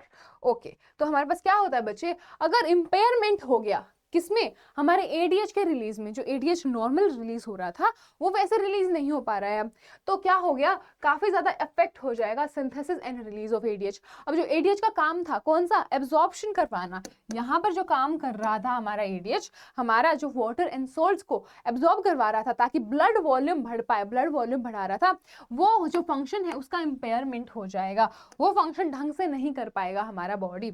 तो उसकी वजह से क्या हो जाएगा, डिमिनिश्ड एबिलिटी हो जाएगी किडनीज की टू कंजर्व वाटर, वो जो हमने पानी पिया उसको ऐसे कैसे निकाल दिया जाएगा इन यूरिन, हमारी जो किडनी है जो कंजर्व नहीं कर पाएगी वाटर, बॉडी में एब्जॉर्ब करके ब्लड तक नहीं पहुंचा पाएगी, सीधा का सीधा पानी निकलता रहेगा। क्यों? क्योंकि ADH अच्छे से रिलीज नहीं हो रहा है। तो ऑब्वियसली इट मेक सेंस कि वो इंसान बहुत ज्यादा डायूरेसिस करेगा, दैट इज बहुत फ्रिक्वेंटली यूरिनेशन होगा उस इंसान में, और उस वजह से हम गलती से इसको डायबिटीज लाइक सिचुएशन बोल देते हैं। डायबिटीज लाइक सिचुएशन मतलब फॉल्स डायबिटीज, मतलब डायबिटीज में क्या होता है, डायबिटीज में नॉर्मली इंसान बहुत ज्यादा वॉशरूम, दैट इज बहुत ही ज्यादा वॉशरूम यूज करता है, बहुत ही ज्यादा यूरिनेशन होता है उस इंसान में। तो अगर ये चीज हो रही हो तो हमें लग सकता है कि इसको डायबिटीज है, बट अगर वो चीज इस ADH हार्मोन के इंपेयरमेंट की वजह से हो रहा है तो वो असली वाला डायबिटीज नहीं, नकली वाला डायबिटीज कहलाएगा, जिसका नाम है डायबिटीज इंसिपिडस, जो झूठा डायबिटीज हो गया।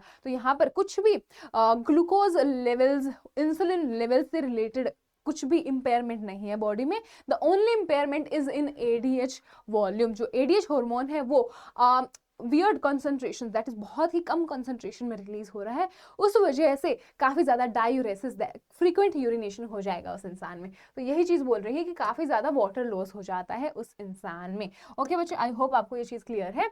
अब हम देख लेते हैं किसमें, अब हम देख लेते हैं किस चीज को, हाँ जी, जो हमने फ्लो चार्ट बना रखे हैं काफी सुंदर सुंदर, इनको हम देख लेते हैं। तो हमने जितना भी अभी LH वगैरह देखा बच्चे, उसके बारे में बात करने वाले हम। तो हमने देखा था कि क्या कर रहा है, LH रिलीज हो रहा है और FSH रिलीज हो रहा है, किसमें, मेल्स में भी और फीमेल्स में भी। तो मेल्स में भी हमारे पास LH है और फीमेल्स में भी हमारे पास LH है, हाँ जी ये है। तो अब क्या क्या फंक्शंस हैं LH और FSH के इन मेल्स एंड फीमेल्स, और हमें पता है ये क्या है, ये गोनेडोट्रॉफ्स हैं, ये रिलीज हो रहे हैं किससे, एंटीरियर पिट्यूटरी से। और इनका काम क्या है, इनका काम है गोनैड्स को कंट्रोल करना, गोनैड्स को स्टिमुलेट वगैरह वगैरह करना। तो एक एक करके काम देखते हैं इनका। सबसे पहले हम मेल्स देख रहे हैं बच्चे। जो मेल्स हैं, मेल्स में LH का काम क्या होता है, मेल्स में अगर हम LH का काम देखें तो वो स्टिमुलेट करेगा किसको, लेडिग सेल्स को। तो हमें पता है जो हमारे टेस्टिस होते हैं उसमें अलग अलग टाइप के सेल्स होते हैं, 2 मेजर सेल्स होते हैं, अपार्ट फ्रॉम द जो गमीट फॉर्मेशन वाले सेल्स होते हैं, उनके अलावा लेडिंग सेल्स होता है एक तो, और एक सर्टोली सेल्स होता है, जिनके डिफरेंट डिफरेंट फंक्शंस होते हैं। बट उन फंक्शंस के अलावा भी कुछ फंक्शंस हैं यहाँ पर, और वो क्या है, सबसे पहले जो लेडिंग सेल्स है उसके ऊपर अगर LH ने काम किया, LH ने उसको स्टिमुलेट किया, तो वो रिलीज कर देगा हमारे टेस्टोस्टेरोन्स, जो कि एंड्रोजन्स हैं, मेल हॉर्मोन्स हैं, जो काफी सारे कामों के लिए रिस्पॉन्सिबल हैं, including spermatogenesis, that is formation of sperms भी करवाता है। उसके अलावा भी बहुत सारे काम हैं, जैसे कि secondary sexual characteristics of main, low pitch voice, ये सब कुछ भी हमें पता है टेस्टोस्टेरोन्स की वजह से होता है। तो इनडायरेक्टली ये LH काफी सारी चीजें कंट्रोल कर रहा है, including spermatogenesis and secondary sexual characteristics of male. तो आई होप बच्ची आपको क्लियर हो गया। अगर हम FSH की बात करें तो FSH भी होता है क्या मेल्स में, हाँ जी बिल्कुल होता है। अब FSH का काम क्या होता है मेल्स में, अगर वो देखें हम तो ये क्या करेगा, जो दूसरी सेल्स हमने देखी सर्टोली सेल्स, उनके ऊपर फंक्शन करेगा और उससे भी कुछ रिलीज कराएगा। क्या रिलीज करवाएगा, स्पर्म मैच्योरेशन फैक्टर्स। तो ये स्पर्मिएशन जो प्रोसेस होता है स्पर्मेटोजेनेसिस के बाद, जहां पर जो इमेच्योर स्पर्म बन गया है उस इमेच्योर स्पर्म को मैच्योर कराना है, तो वहां पर ये जो स्पर्म मैच्योरेशन फैक्टर्स हैं जो रिलीज हुए हैं सर्टोली सेल्स से with the help of FSH, वो आएंगे, उनको मैच्योर स्पर्म बनाएंगे, जो फंक्शनल स्पर्म्स होते हैं वो बन जाएंगे। तो यहाँ पर हमें पता चल रहा है कि एफएसएच इनडायरेक्टली क्या कर रहा है, ये भी स्पर्म फॉर्मेशन में मदद कर रहा है। ओके बच्चों, ये मेल वाला पार्ट था। अब हम फीमेल वाला पार्ट देखें कि फीमेल में क्या क्या काम होता है। तो बच्चे यहाँ पे हम फीमेल्स की बात कर लेते हैं। फीमेल्स में हम देखते हैं कि एलएच होता है, हाँ जी एलएच होता है। उसके अलावा हमारे पास फीमेल्स में एफएसएच भी होता है, हाँ जी होता है। ये तो हमें क्लियरली पता है क्योंकि मेंस्ट्रुअल साइकिल में इसके काफ़ी ज़्यादा इंपॉर्टेंट रोल्स होते हैं। तो एक एक करके अगर रोल्स देखें तो सबसे पहले जैसे कि हमने देखा formation and maintenance of corpus luteum. तो बच्चे हमने जहाँ पर, कहाँ पर, आई थिंक यहाँ पर, हाँ जी यहाँ पर देखा था, जो फॉलिकल्स के बाहर जो लेयर्स पड़े थे वो कॉर्पस ल्यूटियम के लेयर्स हैं, जो आफ्टर ओवा रिलीज जो बच गया उसको हम कॉर्पस ल्यूटियम बोल रहे हैं। तो कॉर्पस ल्यूटियम को एक तो ये मेंटेन कर रहा है, यस एक तो ये मेंटेन कर रहा है कॉर्पस ल्यूटियम को। तो जो कॉर्पस ल्यूटियम है उसका फर्दर फंक्शन क्या होता है, वो फर्दर प्रोजेस्टेरोन एंड एस्ट्रोजन जो फीमेल हॉर्मोन्स हैं उनको रिलीज करवाएगा। तो हमें पता चल रहा है कि इनडायरेक्टली ये एलएच क्या कर रहा है, ये एलएच प्रोजेस्टेरोन एंड एस्ट्रोजन को रिलीज करवा रहा है फ्रॉम हमारा कॉर्पस ल्यूटियम, जो एक फीमेल रिप्रोडक्टिव सिस्टम का सेल है। उसके अलावा एफएसएच की अगर बात करें तो डेवलपमेंट कराएगा फॉलिकल्स की, जैसे ग्राफियन फॉलिकल्स वगैरह वगैरह, जो ओवा के बाहर परत परत जमकर जो फॉलिकल्स बनते हैं ग्राफियन फॉलिकल वगैरह, एक तो उनका डेवलपमेंट करवाएगा और क्या करेगा, वो जो ग्राफियन फॉलिकल डेवलप हो गया वो फर्दर फिर एस्ट्रोजन रिलीज करेगा। तो हमें पता चल रहा है कि एफएसएच इनडायरेक्टली एस्ट्रोजन का रिलीज वगैरह करवा रहा है। हाँ जी, ये बात अच्छे से क्लियर हो गई। अब हम देख लेते हैं किसके बारे में, जो हमारे पोस्टीरियर पिट्यूटरी के हार्मोन्स हैं उनके बारे में। तो हमें पता है एक तो वेसोप्रेसिन हो गया, हाँ जी वेसोप्रेसिन हो गया। क्या कर रहा था वेसोप्रेसिन, इंक्रीज कर रहा था, क्या इंक्रीज कर रहा था, H2O और सॉल्ट्स का एब्जॉर्प्शन फ्रॉम आर ट्यूब्यूल्स जो हमारे किडनी में प्रेजेंट है, नेफ्रॉन में। तो अगर उसका हाइपोसिक्रेशन हो गया, दैट इज बहुत कम सिक्रेशन हुआ ADH का, तो उसकी वजह से क्या होगा, हाँ जी वेसोप्रेसिन का दूसरा नाम ADH है, अगर आपको याद ना हो तो इसका दूसरा नाम हो गया ADH। तो एक तो हाइपोसिक्रेशन अगर इसका हो गया तो डायबिटीज इंसिपिडस हो जाएगा, जो कि हमने देखा था फ्रीक्वेंट यूरिनेशन हो जाएगी इस इंसान में। दूसरी चीज हमने क्या देखी थी, दूसरी चीज हमने देखी थी बच्चे ऑक्सीटोसिन। तो ऑक्सीटोसिन क्या था, ऑक्सीटोसिन था एक हार्मोन जो कि स्मूथ मसल्स का कॉन्ट्रैक्शन करवा रहा था। तो यहाँ पर ये क्या करेगा, स्मूथ मसल्स का कॉन्ट्रैक्शंस में मदद करेगा। अब वो स्मूथ मसल्स बच्चे कहीं पे भी प्रेजेंट हो सकती हैं, कहीं पे भी मतलब दो जगह पे यहाँ पे बात कर रहे हैं, एक तो यूट्रस और एक मेमरी ग्लैंड्स। तो अगर हम देखें तो अगर यूट्रस के स्मूथ मसल को ये कॉन्ट्रैक्ट करेगा तो क्या मिलेगा मेरे को, तो उसकी वजह से चाइल्ड बर्थ पॉसिबल हो पाएगा। तो एक तो ये चाइल्ड बर्थ करवा देगा, हाँ जी ठीक है। उसके अलावा अगर ये मेमरी ग्लैंड के जो स्मूथ मसल्स हैं, मेमरी ग्लैंड्स में जो स्मूथ मसल्स हैं आफ्टर चाइल्ड बर्थ, अगर उनमें कॉन्ट्रैक्शंस करवाए, अगर उनमें भी ये कॉन्ट्रैक्शंस करवाए, यहाँ पे लिख लेते हैं कि ये करता क्या है, ये एक्चुअली में कॉन्ट्रैक्शंस करवाता है स्मूथ मसल के। अब मेमरी ग्लैंड्स में भी अगर कॉन्ट्रैक्शंस हो गई तो मेमरी ग्लैंड से भी इजेक्शन हो जाएगा, किसका, मिल्क का इजेक्शन हो जाएगा। तो हमें पता है मिल्क के जो मेमरी ग्लैंड्स हैं ड्यूरिंग प्रेगनेंसी, उनका डेवलपमेंट कराने में प्रोलैक्टिन का काफी ज्यादा इंपॉर्टेंट रोल है। फर्दर मिल्क का जो सिंथेसिस है आफ्टर जो मेमरी ग्लैंड्स डेवलप हो गए हैं, आफ्टर चाइल्ड बर्थ जो सिंथेसिस होगा वो भी कराने में प्रोलैक्टिन का काफी ज्यादा इंपॉर्टेंट रोल है। बट उसके बाद जो प्रोसेस आता है, कौन सा प्रोसेस, जो इजेक्शन ऑफ मिल्क का प्रोसेस है, वो इस ऑक्सीटोसिन की मदद से हो पाएगा। तो काफी सारे हार्मोन्स मिलकर एक सर्टेन फंक्शन को करवा रहे हैं हमारे बॉडी में। आपको ये चीज काफी ज्यादा क्लियरली पता चल रही होगी।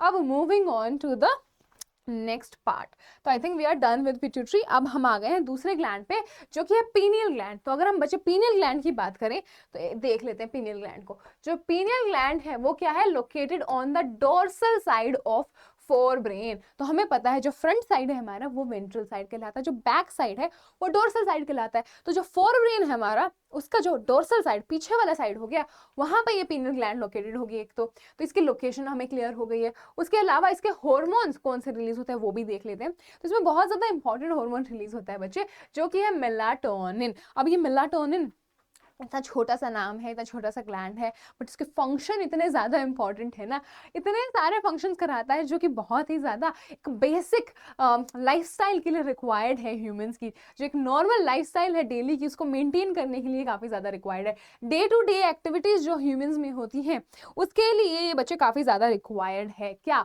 हमारा मेलाटोनिन हार्मोन। तो अगर हम इसकी बात करें कि बहुत ही ज़्यादा इंपॉर्टेंट रोल प्ले करेगा किस चीज़ में, रेगुलेशन में, जो हमारी 20 आवर साइकिल डायरनल रिदम है, जो हमारी दिन और रात की बायोलॉजिकल क्लॉक है, उसको मेंटेन करने में ये मेलाटोनिन हार्मोन काफी ज्यादा हेल्प करेगा बच्चे हमारी बॉडी की।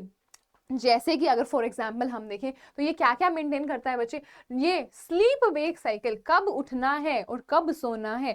हमें पता है कि हमें नॉर्मल टाइम पे जिस पे हम हर रोज सोते हैं, अचानक से नींद क्यों आने लगती है, जिस टाइम पे हम रोज उठते हैं, एक हमारा स्केड्यूल बना हुआ है, उस टाइम हम अगर अलार्म ना भी लगाएं तो क्यों उठ जाते हैं। तो वो सब इस मेलाटोनिन की मदद से ही होता है बच्चे। जो डेली की साइकिल है, जो बायोलॉजिकल क्लॉक है, वो सेटअप करने में ये जो मेलाटोनिन है, छोटा सा ग्लैंड जो रिलीज करता है पीनियल ग्लैंड, वो काफी ज्यादा मदद करता है। तो ये स्लीप वेक साइकिल भी एस्टेब्लिश करता है। उसके अलावा बॉडी टेम्परेचर भी रेगुलेट करता है। हमें पता है रात में हमारा टेम्परेचर काफी ज्यादा ड्रॉप हो जाता है, दिन में काफी ज्यादा हाई होता है। क्यों? क्योंकि रात में मेटाबॉलिज्म काफी ज्यादा कम हो जाता है, दिन में मेटाबॉलिज्म काफी ज्यादा हाई होता है। तो इस वजह से ये क्या करता है, हमें पता चल रहा है कि मेटाबॉलिज्म को भी कंट्रोल कर रहा है। तो it would influence the metabolism as well, skin की पिगमेंटेशन वगैरह को भी इन्फ्लुएंस करेगा। उसके अलावा क्या क्या काम है, मेंस्ट्रुअल साइकिल इन वुमेन को भी कंट्रोल करेगा। तो इसलिए बच्चे जिन वुमेन का डे टू डे लाइफ में जैसे जो स्लीप वेक साइकिल है वो डिस्टर्ब रहता है, उनमें हम देखते हैं, नोटिस करते हैं कि मेंस्ट्रुअल साइकिल भी उनमें डिस्टर्ब हो जाता है। उसका रीजन ये मेलाटोनिन का डिसफंक्शन ही होगा। ओके बच्चे, तो हमारे डिफेंस कैपेबिलिटीज को भी ये कंट्रोल कर लेता है। ओके बच्चे, डन। पीनियल ग्लैंड हो गया। अब हम आ जाते हैं थायराइड ग्लैंड पे। तो हमने देखा कि थायराइड ग्लैंड क्या था, थायराइड ग्लैंड ऐसे कुछ ट्रैकिया है उसके अराउंड लिपटा हुआ है। तो यहाँ पे इसका लोकेशन देख लेते हैं सबसे पहले, बहुत ज्यादा इंपॉर्टेंट। तो थायराइड ग्लैंड का अगर स्ट्रक्चर देखें तो ये 2 लोब से बना होता है। 2 लोब्स मतलब ऐसे ऐसे कुछ स्ट्रक्चर होगा इसका। कैसे स्ट्रक्चर होगा, ऐसे कुछ स्ट्रक्चर होगा, 2 लोब्स होंगे और ये पीछे से कनेक्टेड होंगे। ओके बच्चे, तो 2 लोब्स होंगे जो आगे से कनेक्टेड होंगे, सॉरी। तो ये लोकेटेड हो सकते हैं on the either side of the trachea, trachea के दोनों साइड प्रेजेंट होते हैं और ये इंटरकनेक्टेड होते हैं एक थिन फिलामेंट की मदद से, जो थिन फ्लैप की मदद से, जो कि कनेक्टिव टिश्यू का बना होता है और जिसको हम इस्थमस बोलते हैं। तो बच्चे कैसे प्रेजेंट होता है, थायराइड जो ग्लैंड है उसके अंदर 2 मेन सेल्स होते हैं। कौन से? Follicles and stromal tissue, stromal tissue and follicles. तो अगर हम स्ट्रक्चर की बात करें तो यहाँ पे देख लेते हैं फॉलिकल्स क्या हुआ बच्चे। Follicles is also a group of cells. एक सेकेंड, फॉलिकल्स कुछ नहीं बचे, एक ग्रुप ऑफ सेल्स ही है। तो ऐसे कुछ फॉलिकल हो सकता है और ये क्या करेंगे, ये सेल्स कुछ ना कुछ बनाकर रिलीज कर रही होंगी। तो ये सेल्स कुछ ना कुछ बनाकर नहीं, ये हार्मोन्स जो थायरोक्सिन हार्मोन्स हैं, जो ये थायराइड ग्लैंड के हार्मोन्स हैं, उन्हीं को ही बनाकर रिलीज कर रही होती हैं। यहाँ कहीं कहीं पे पड़ा रहता है क्या, ये हमारे सेल्स है स्ट्रोमल टिश्यू। क्या हो गया, एक ग्लैंड, ग्लैंड नहीं बोलेंगे, एक ग्रुप ऑफ सेल्स, एक ग्रुप ऑफ सेल्स हो गया जो कुछ हार्मोन्स को रिलीज कर रहा है। तो ये हार्मोन्स यहाँ पे सिंथेसाइज हो रहे हैं और जो बीच में इस जो स्पेस है इधर ये बनाकर इसको रिलीज कर रही है और यहाँ पर इनका स्टोरेज हो रहा है, जो जब रिक्वायर्ड होगा ये हार्मोन तब रिलीज कर दिया जाएगा और इसके बाहर स्ट्रोमल टिश्यू वगैरह प्रेजेंट होगा। तो ये हमारा जो पिंक वाला पार्ट है बच्चे, ये क्या हो गया, ये हो गया हमारा वो वाला पार्ट जो हार्मोन रिलीज कर रहा है, जिसको हम यहाँ पर फॉलिकल्स बोल रहे हैं। और ब्लू वाला पार्ट क्या हो गया, ब्लू वाला पार्ट बच्चे स्ट्रोमल टिश्यू हो गया जो अराउंड प्रेजेंट है। ओके, आई होप ये चीज आपको क्लियर हो गई हो। तो अगर हम थायराइड फॉलिकल्स की बात करें तो वो फॉलिकुलर सेल्स से बनते हैं, फॉलिकुलर सेल्स से बनते हैं और वो एक कैविटी को इनक्लोज करेंगे। यहाँ पर जो कैविटी है उस कैविटी को इनक्लोज करेंगे और ये जो फॉलिकुलर सेल्स हैं ये क्या करेंगे, 2 हार्मोन्स मेजरली सिंथेसाइज करेंगे। तो 2 हार्मोन्स की बात कर लेते हैं, T3 एंड T4। तो इनमें क्या क्या फर्क है, एक तो हो गया हमारे पास टेट्रा आयोडोथायरोनिन। तो जैसे नाम से साउंड कर रहा है, 4 आयोडीन वाले ग्रुप ग्रुप जिस टायरोसिन पे मॉडिफिकेशन हो जाता है, टायरोसिन क्या है बच्चे, एक अमाइनो एसिड है, तो हमारा ये जो अमाइनो एसिड वाला हार्मोन है थायरोक्सिन हार्मोन, उसमें जो टायरोसिन ग्रुप्स होते हैं उसमें आयोडीन की मॉडिफिकेशन हो जाती हैं। अगर वो 4 हो तो उसको टेट्राआयोडो बोल देते हैं, अगर 3 हो तो उसको ट्राइआयोडो बोल देते हैं। और जो थायरोक्सिन हार्मोन है T4 दैट इज, तो उसको हम थायरोक्सिन हार्मोन भी बोलते हैं। ओके बच्चे, आई होप आपको ये चीज अच्छे से क्लियर हो गई हो। ये दो हार्मोन्स हमारे जो थायराइड ग्लैंड के हैं, जो ये थायराइड की फॉलिकुलर सेल्स हैं ये रिलीज करेंगे, उसके बारे में बात चल रही है। तो ये बहुत ज्यादा, अगर हम यहाँ पे एक चीज देखते हैं कि अगर यहाँ पे आयोडीन की मॉडिफिकेशंस होनी है तो हमें एक ऑब्वियस सी बात है कि आयोडीन की रिक्वायरमेंट भी होगी। तो आयोडीन बहुत ही ज्यादा एसेंशियल बन जाता है किसके लिए, T3 एंड T4 के सिंथेसिस एंड रिलीज के लिए।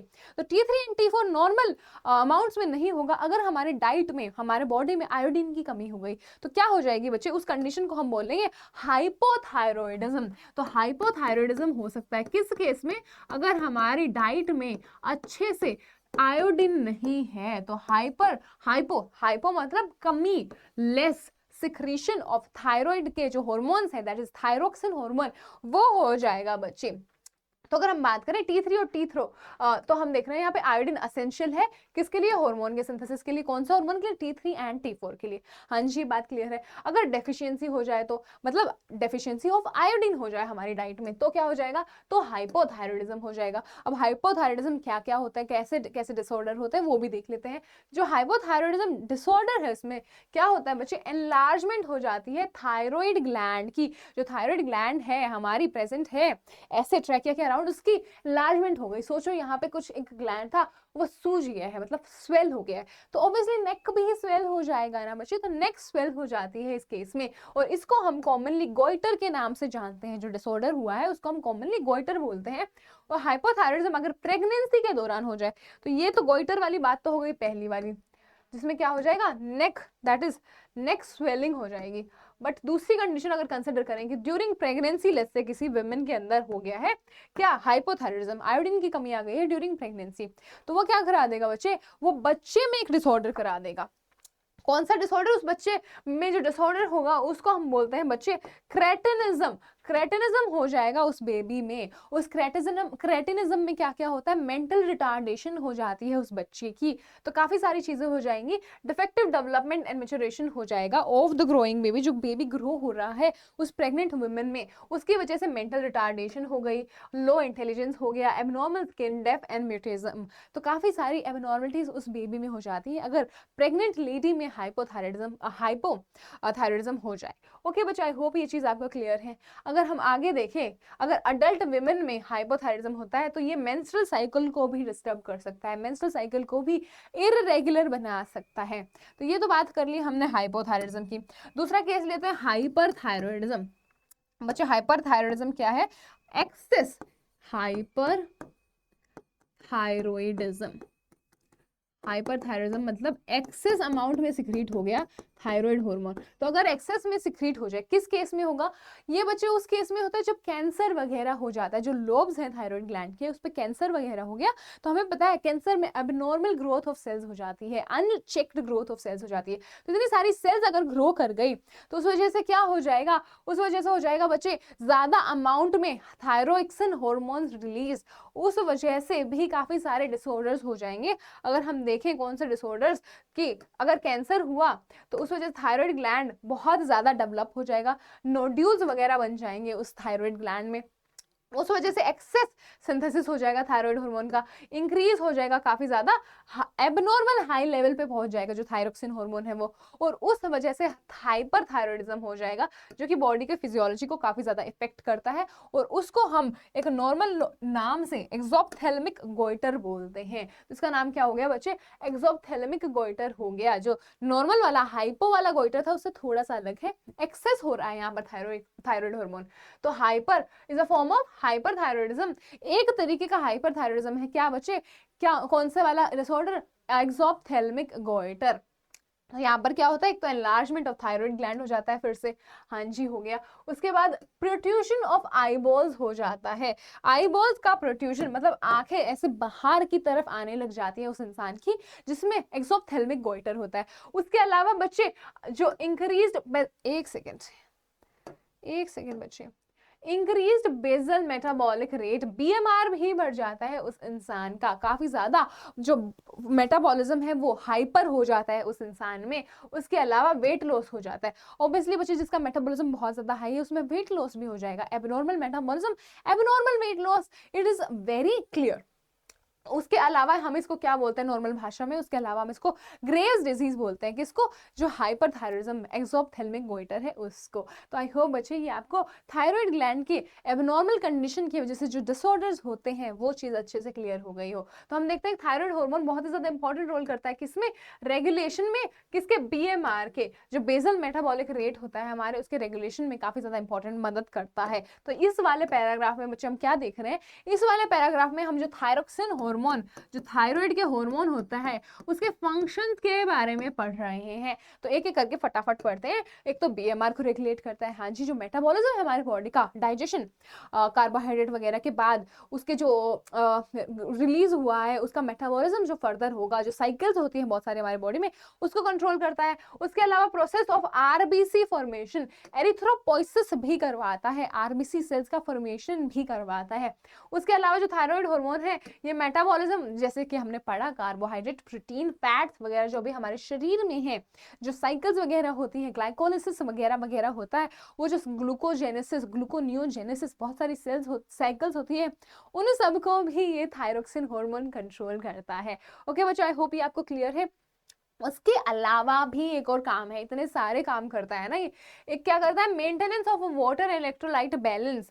किसकी मदद से? हमारे जो किडनी है उसकी मदद से ये वाटर एंड इलेक्ट्रोलाइट बैलेंस भी करता है। और ये सब किसकी मदद से हो रहा है? थायराइड हार्मोन्स की मदद से हो रहा है। अब ये तो हो गए दो हार्मोन्स, T3 एंड T4, जो हमारे कौन से थे? आयोडो हार्मोन्स थे, मतलब आयोडीन वाले हार्मोन्स थे। उसके अलावा भी एक और हार्मोन, प्रोटीन हार्मोन, रिलीज किया जाता है हमारी थायराइड ग्लैंड्स के द्वारा, जो कि क्या है? जो कि टीसीटी है बच्चे, थायरोकैल्सिटोनिन, जो ब्लड कैल्शियम लेवल्स को रेगुलेट करेगा। और ये कैसे रेगुलेट करेगा वो हम जब पैराथायराइड ग्लैंड को पढ़ेंगे तब देखेंगे।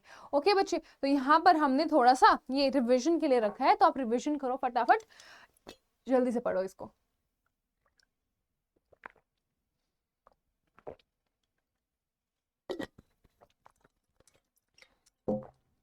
बच्चे जितने भी डिसऑर्डर्स हमने देखे उसको एक लिस्ट में मैंने यहाँ पे लिख दिया है। तो आपको अगर इसका स्क्रीनशॉट लेना है तो ऑब्वियसली वो ले लो और इसको अच्छे से याद कर लेना और अपने नोट्स में भी लिख लेना। ओके बच्चों, अब हम आ गए पैराथायराइड ग्लैंड पे। तो पैराथायराइड ग्लैंड कुछ ज्यादा अलग नहीं है, वो ऐसे ही लोब्स जैसे प्रेजेंट है। तो जैसे मेरा ट्रैकिया हो गया, इस ट्रैकिया के दोनों तरफ कुछ इस तरीके से मेरा थायराइड ग्लैंड प्रेजेंट है। और यहाँ पर ये है फ्रंट व्यू, और पीछे के व्यू में क्या दिख रहा है? ये आपस में दोनों लोब्स हैं, ये आपस में कनेक्टेड है इस्थमस की मदद से, यहाँ पे कनेक्शन है दोनों का। तो जो हमारा पैराथायराइड हार्मोन है, हमें पता है दो लोब्स हैं किसके? थायराइड ग्लैंड के। तो हर लोब पे दो और ऐसे गोले गोले प्रेजेंट होंगे, वो क्या होंगे हमारे बच्चे? वो ही हमारे पैराथायराइड हार्मोन होंगे। काफी अच्छा डायग्राम दिया हुआ है आपकी एनसीईआरटी में, वो देख लेना, मैं शायद से लगाना भूल गई हूँ। तो यहाँ पे पैराथायराइड हार्मोन ऐसे गोले गोले हो जाएंगे थायराइड हार्मोन पे। तो एक लोब पे दो गोले, मतलब टोटल 4 गोले, टोटल 4 पैराथायराइड हार्मोन ग्लैंड्स हो गए हमारे शरीर में। ओके बच्चे, आई होप ये चीज आपको क्लियर है। तो अब पैराथायराइड हार्मोन के बारे में एनसीईआरटी क्या क्या बोल रही है वो हम फटाफट से देख लेते हैं। ओके, क्या बोल रही है? पैराथायराइड हार्मोन बैक साइड पे प्रेजेंट है, थायराइड ग्लैंड के बैक साइड पे प्रेजेंट है। हाँ जी, यहाँ पर जहां पर कनेक्टिविटी नहीं होती दोनों में, एक पेयर होता है दो लोब्स पे, मतलब एक लोब पे एक पेयर, दूसरे लोब पे दो पेयर, टोटल 4 पैराथायराइड ग्लैंड्स। उसके अलावा पैराथायराइड हार्मोन क्या करती है? रिलीज करती है एक पेप्टाइड हार्मोन। बहुत ज्यादा इंपॉर्टेंट चीज बच्चे, जो पैराथायराइड हार्मोन है वो भी पेप्टाइड है। और जो पिछले वाला हमने देखा था कौन सा? टीसीटी। टीसीटी एक प्रोटीन हार्मोन था। और ये दो हार्मोन कौन से? टीसीटी एंड पैराथायराइड हार्मोन मिलकर कैल्शियम का जो लेवल है ब्लड में उसको कंट्रोल करेंगे। कैसे वो देख लेते हैं। जो पैराथायराइड हार्मोन है वो क्या करेगा? सर्कुलेटिंग लेवल्स जो कैल्शियम आयन के होंगे उनको रेगुलेट करेगा। तो दो चीजें होती है बच्चे, एक तो होता है इंक्रीज करना, पैराथायराइड हार्मोन क्या करवा देगा? इंक्रीज कर देगा कैल्शियम लेवल्स को इन आर ब्लड। तो अगर ड्रॉप दिख रहा है हमारे शरीर को कैल्शियम का, किसमें? हमारे हमारे ब्लड में कैल्शियम लेवल, आयन कैल्शियम के जो होते हैं उसका ड्रॉप दिख रहा है, तो वो क्या करवाएगा बच्चे, वो पैराथायरॉयड हार्मोन को रिलीज करवा देगा। और पैराथायरॉयड हार्मोन क्या करेगा, लेट्स से ये मेरी बोन है, ये मेरी बोन है, मुझे पता है मेरे बोन्स में क्या होता है बच्चे, एक सेकेंड, बहुत ही ज्यादा अगली बोन होगी, ये है एक बोन, हाँ ये बोन है, मुझे पता है इसके अराउंड क्या है, इसमें कैल्शियम है बहुत सारा, तो इसमें है बहुत सारा कैल्शियम, और इसके आसपास क्या है, मेरा ब्लड, इसके आसपास मेरा ब्लड घूम रहा है, हाँ जी घूम रहा है। तो अब क्या करवाता है, ये पैराथायरॉयड हार्मोन आता है और इसमें जो कैल्शियम के आयंस हैं वो बोन से तोड़ देता है, मतलब तुड़वा देता है, तो यहाँ से क्या हो जाएगा, कैल्शियम को रिलीज करवा देगा, किसमें, ब्लड में। तो बोन से तोड़ तोड़ कर कैल्शियम आयन ये ब्लड में रिलीज करवा रहा है, उस वजह से जो कैल्शियम आयंस का कंसंट्रेशन ब्लड में ड्रॉप हो गया था वो इंक्रीज हो जाता है। तो ये सिंपल सी चीज करवा रहा होता है कौन, पैराथायरॉयड हार्मोन। और इसकी एग्जैक्ट ऑपोजिट चीज कौन करवा रहा होता है, टीसीटी, थायरोकैल्सिटोनिन हार्मोन। तो थायरोकैल्सिटोनिन हार्मोन क्या करेगा बच्चे, थायरोकैल्सिटोनिन हार्मोन इसकी उल्टी चीज करेगा। थायरोकैल्सिटोनिन, लेट्स से ग्रीन वाला हमारा थायरोकैल्सिटोनिन है, तो क्या हुआ, अब ये तोड़ तोड़ के बहुत ज्यादा कैल्शियम डाल दिया ब्लड में, बट ब्लड में अब कैल्शियम बहुत ज्यादा हो गया, तो बहुत ज्यादा हो गया तो उसको रिड्यूस करने की जरूरत है। तो ये जो कैल्शियम आयंस है ब्लड में जो बहुत ज्यादा हो गए, अब इसको कम करना है, तो अब क्या करा देगी बॉडी रिलीज, अब टीसीटी को रिलीज करवा दिया जाएगा, जो कि प्रोटीन हार्मोन है जो थायराइड ग्लैंड से रिलीज होता है। वो क्या करवाएगा, जो कैल्शियम आयंस जो ब्लड में घूम रहे हैं इनको वापस से बोन पे चिपका देगा, एब्जॉर्प्शन करवा देगा कैल्शियम आयंस का बोन पर। तो ये आपस में एंटागोनिस्टिक फंक्शन कर रहे हैं to maintain a normal level of calcium ions in our body. I hope आपको ये चीज क्लियर हो गई हो। और ये सिर्फ बोन के साथ नहीं करता, ये चीज ये किडनी में जाकर भी करेगा, दैट इज किडनी से एब्जॉर्ब करा लेगा कैल्शियम को कौन, हमारा पैराथायरॉयड, और यूरिन में रिलीज करा देगा कौन, हमारा टीसीटी। इसी तरह डाइजेस्टिव सिस्टम से भी जाकर पैराथायरॉयड हार्मोन क्या करवा लेता है, कैल्शियम आयन को एब्जॉर्ब करा लेता है ब्लड में फटाफट से, हमारा जो डाइजेस्टेड फूड है उससे। तो आई होप आपको पता चल रहा हो, ये जो पैराथायरॉयड हार्मोन है, बहुत ही ज्यादा सिंपल सी चीज हमको पता चल गई है कि पैराथायरॉयड हार्मोन जो मेरा है, पैराथायरॉयड, हाँ यहाँ लिखा हुआ है, it is a hyper calcemic hormone, it is a hyper calcemic hormone, whereas जो हमारा टीसीटी है बच्चे, TCT is a hypocalcemic hormone. तो ये हाइपोकैल्सिमिक हार्मोन हो गया, इंक्रीज करवा रहा है कैल्शियम को हमारा पैराथायरॉयड और डिक्रीज करवा रहा है हमारा टीसीटी। ओके बच्चे, आई होप आपको ये चीज क्लियर हो गई हो। यही सब लिखा हुआ है हमारे एनसीईआरटी में कि जो ब्लड में, एक सेकेंड, ब्लड में क्या करवा रहा है, ब्लड में क्या करवा रहा है, ब्लड में बोन्स से क्या करवा देगा, रीअब्जॉर्प्शन करवा देगा। तो जो ब्लड से जो कैल्शियम आयंस जो डिपॉजिटेड हैं बोन्स पे उनको तोड़वा के ब्लड में सर्कुलेट करवा देगा कौन, पैराथायरॉयड हार्मोन।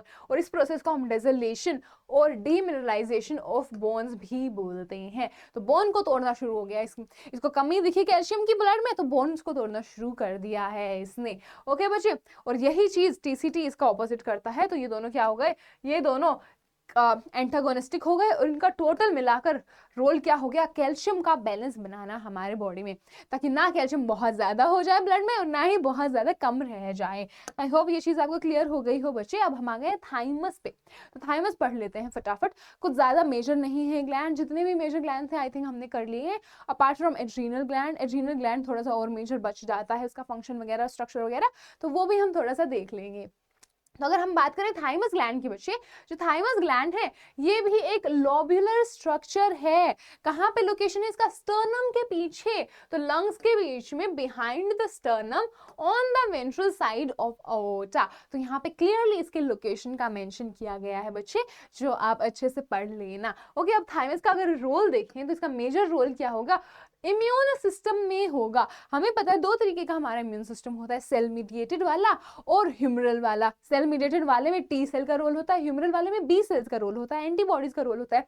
तो ये क्या करवाएगा, इसका जो हार्मोन होता है बच्चे थाइमोसिन, वो टी लिम्फोसाइट्स का डेवलपमेंट करवाएंगे। उस वजह से क्या होगा बच्चे, उस वजह से जो सेल मीडिएटेड इम्यूनिटी है वो डेवलप्ड हो पाएगी हमारी बॉडी में। और हमें पता है कि जो टी सेल्स हैं इसी पे हमारी ह्यूमरल वाली इम्यूनिटी, दैट इज जो एंटीबॉडीज वाला इम्यूनिटी है, वो भी डिपेंडेंट है। तो अल्टीमेटली टोटल इम्यूनिटी हमारी बॉडी की apart from the the innate immunity, जो स्किन वगैरह वाला होता है, जो इतना ज़्यादा अच्छे से फंक्शन नहीं कर पाता है।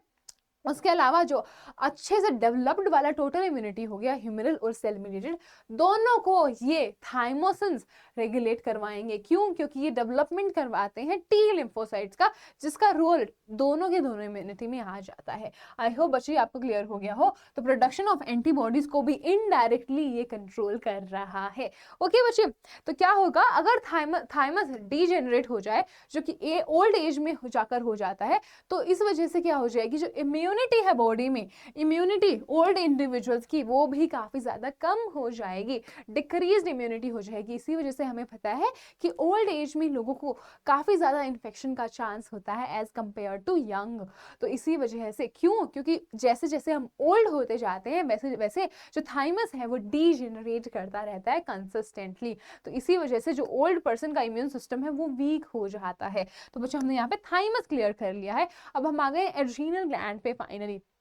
तो एड्रीनल ग्लैंड का ना स्ट्रक्चर काफी ज्यादा अच्छा सा स्ट्रक्चर है, तो स्ट्रक्चर हमको देख लेना चाहिए ताकि हम अच्छे से समझ पाएं इसके दो तरीके के जो हार्मोन्स रिलीज होते हैं वो। तो सबसे पहले तो हमको पता है बच्चे कि इसकी लोकेशन क्या है। इसकी लोकेशन हमें पता है कि ऐसे किडनी कैप्स की तरह प्रेजेंट होता है, किडनी के ऊपर एज ये कैप्स प्रेजेंट होगा। हाँ जी, लोकेशन पता चल गई। अब हम देखते हैं कि इसके अंदर और क्या क्या होता है, कैसे हमें पता चलेगा कैसे कैसे इसके स्ट्रक्चर होता है। तो ना दो टाइप का स्ट्रक्चर हो गया, एक बाहर वाला कवरिंग वाला जिसको हमने क्या बोल दिया, एड्रीनल कॉर्टेक्स। तो बाहर हो गया हमारा एड्रीनल कॉर्टेक्स, और एक अंदर वाला कोर वाला स्ट्रक्चर यहाँ पे वो क्या हो गया, एड्रीनल मेड्यूला हो गया बच्चे। तो एड्रीनल कॉर्टेक्स होता है और एक एड्रीनल मेड्यूला होता है, दो डिफरेंट पार्ट्स डिवाइड हो गए हैं हमारे एड्रीनल जो ग्लैंड है उसमें, और उसके जो फंक्शंस हैं वो भी डिपेंडेंट होंगे अलग अलग अपॉन द हार्मोन जो इसके अंदर रिलीज हो रहा है। तो अगर हम एनसीईआरटी देखें बच्चे, तो हम देखते हैं कि हमारी बॉडी में एक पेयर ऑफ एड्रीनल ग्लैंड होता है ऑन ईच किडनी, ये तो हमें लोकेशन पता है। और ये दो टाइप के टिश्यू से बनता है, कौन से कॉर्टेक्स एंड मेड्यूला। तो एड्रीनल मेड्यूला हो गया और एड्रीनल कॉर्टेक्स हो गया, ये हमें पता चल गया। हाँ जी, उसके अलावा अंडर प्रोडक्शन ऑफ जो एड्रीनल कॉर्टेक्स का हार्मोन्स है वो क्या करा देगा, वो ऑल्टर कर देगा हमारे कार्बोहाइड्रेट के मेटाबॉलिज्म को। क्यों?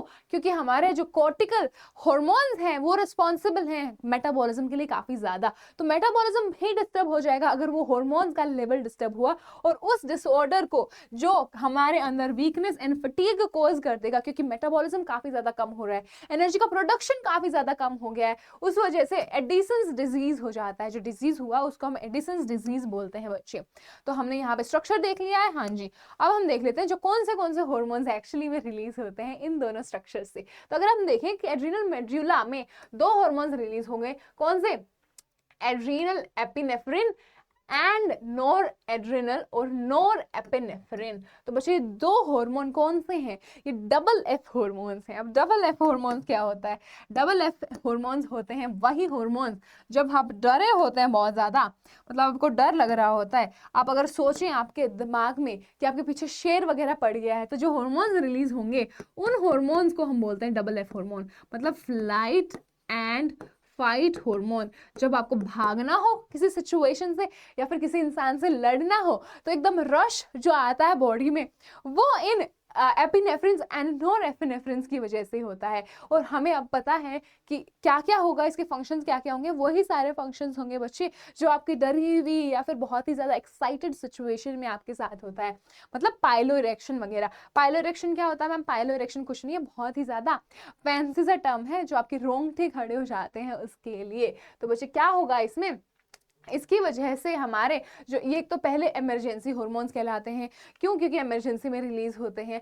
और ये क्या करवा देंगे, अलर्टनेस बढ़वा देंगे बच्चे, अलर्टनेस बढ़वा देंगे, पिपुलरी डायलेशन हो जाएगा, pilo erection that is raising of hair, रोंगटे खड़े हो जाना हो जाएगा, स्वेटिंग वगैरह हो जाएगा। तो ये वही सब चीजें हैं जो आप नर्वस हो, डरे हो तब होता है। तो अपने दिमाग में अगर ये क्वेश्चन आ जाए तो वही सब सिचुएशन सोच लेना और वही सब सिम्टम्स लिख के आ जाना या फिर टिक करके आ जाना अपने नीट में। तो अब हम देखते हैं बच्चे किसके बारे में, दूसरे हार्मोन्स में। तो ये हार्मोन्स क्या करवा देते हैं, हार्ट बीट वगैरह, स्ट्रेंथ वगैरह बढ़वा देते हैं, एटसेट्रा एटसेट्रा। तो ये तो हो गए हमारे कैटेकोलामाइंस।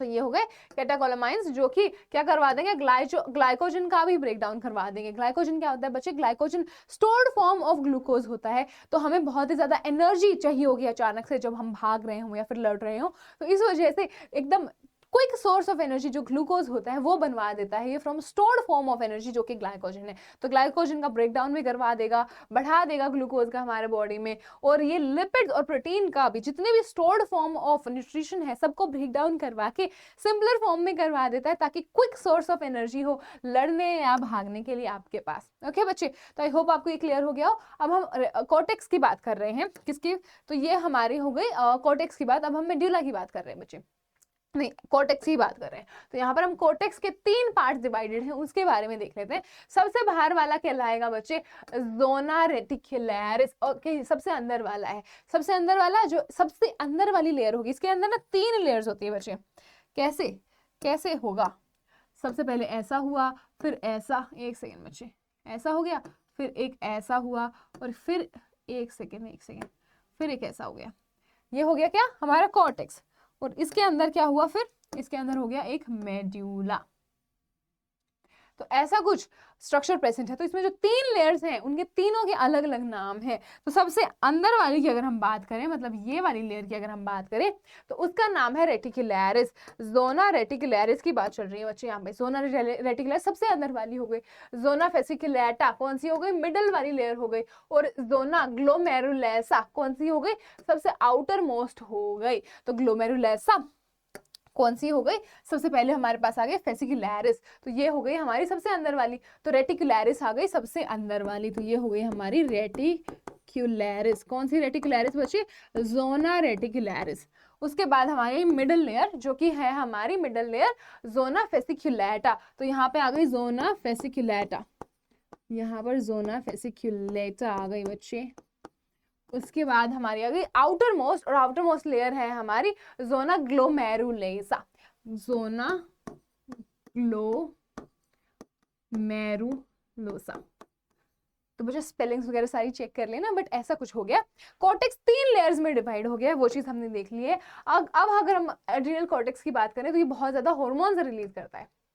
कौन से हार्मोन्स रिलीज करता है, कॉर्टिकॉइड्स रिलीज करता है बच्चे। अब इन कॉर्टिकॉइड्स का क्या फंक्शन होता है, हमारी बॉडी में 3 मेजर टाइप के कॉर्टिकॉइड्स होते हैं जो हमारे एनसीईआरटी में आज दिए हुए हैं, मिनरेलोकॉर्टिकॉइड, ग्लूकोकॉर्टिकॉइड और एक और होगा। तो यहाँ पर अगर हम बात करें सबसे पहले जो हमारे हैं कार्बोहाइड्रेट मेटाबॉलिज्म में इन्वॉल्व, जो हमारे कौन से हो गए, ग्लूकोकॉर्टिकॉइड हो गए बच्चे। कॉमनली इनको बोल रहे हैं हम ग्लूकोकॉर्टिकॉइड, और जो मेन ग्लूकोकॉर्टिकॉइड है उसका नाम है ग्लूकोकॉर्टिकॉइड। ओके बच्चे, अगर हम बात करें दूसरे की जो वाटर बैलेंस करवाएगा और इलेक्ट्रोलाइट बैलेंस कराएगा हमारी बॉडी में, वो हो गया मिनरेलोकॉर्टिकॉइड। और मेन वाले कौन सा हो गया, मेन वाला हो गया एल्डोस्टेरोन। तो ये जो किडनीज हैं वहां पे water reabsorption, salt reabsorption, electrolyte balance वगैरह बनाएगा, वो कौन सा हो गया, एल्डोस्टेरोन हो गया बच्चे। जो हमारा रास मैकेनिज्म है उसमें भी इसका काफी ज्यादा इंपॉर्टेंट पार्ट होता है। उसके अलावा ये हो गया कौन सा, इसका नाम हो गया मिनरेलोकॉर्टिकॉइड्स। तो हमारे पास क्या क्या आ गया बच्चे, हमारे पास आ गया ग्लूकोकॉर्टिकॉइड्स। ग्लूकोकॉर्टिकॉइड्स जो क्या करेगा, जो ग्लूकोज के मेटाबॉलिज्म वगैरह में मदद करेगा। तो ये मेटाबॉलिज्म का में काफी ज्यादा इंपॉर्टेंट रोल करता है, मेटाबॉलिज्म में इसका रोल हो गया।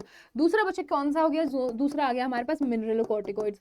मिनरेलोकॉर्टिकॉइड्स, तो मिनरेलोकॉर्टिकॉइड्स का बच्चे का क्या काम हो गया, आयरन एंड वाटर बैलेंस हमारी बॉडी में बनाना। तो H2O एंड आयंस वगैरह जो इलेक्ट्रोलाइट्स वगैरह है उसका बैलेंस हमारे बॉडी में काफी अच्छा बनाएगा।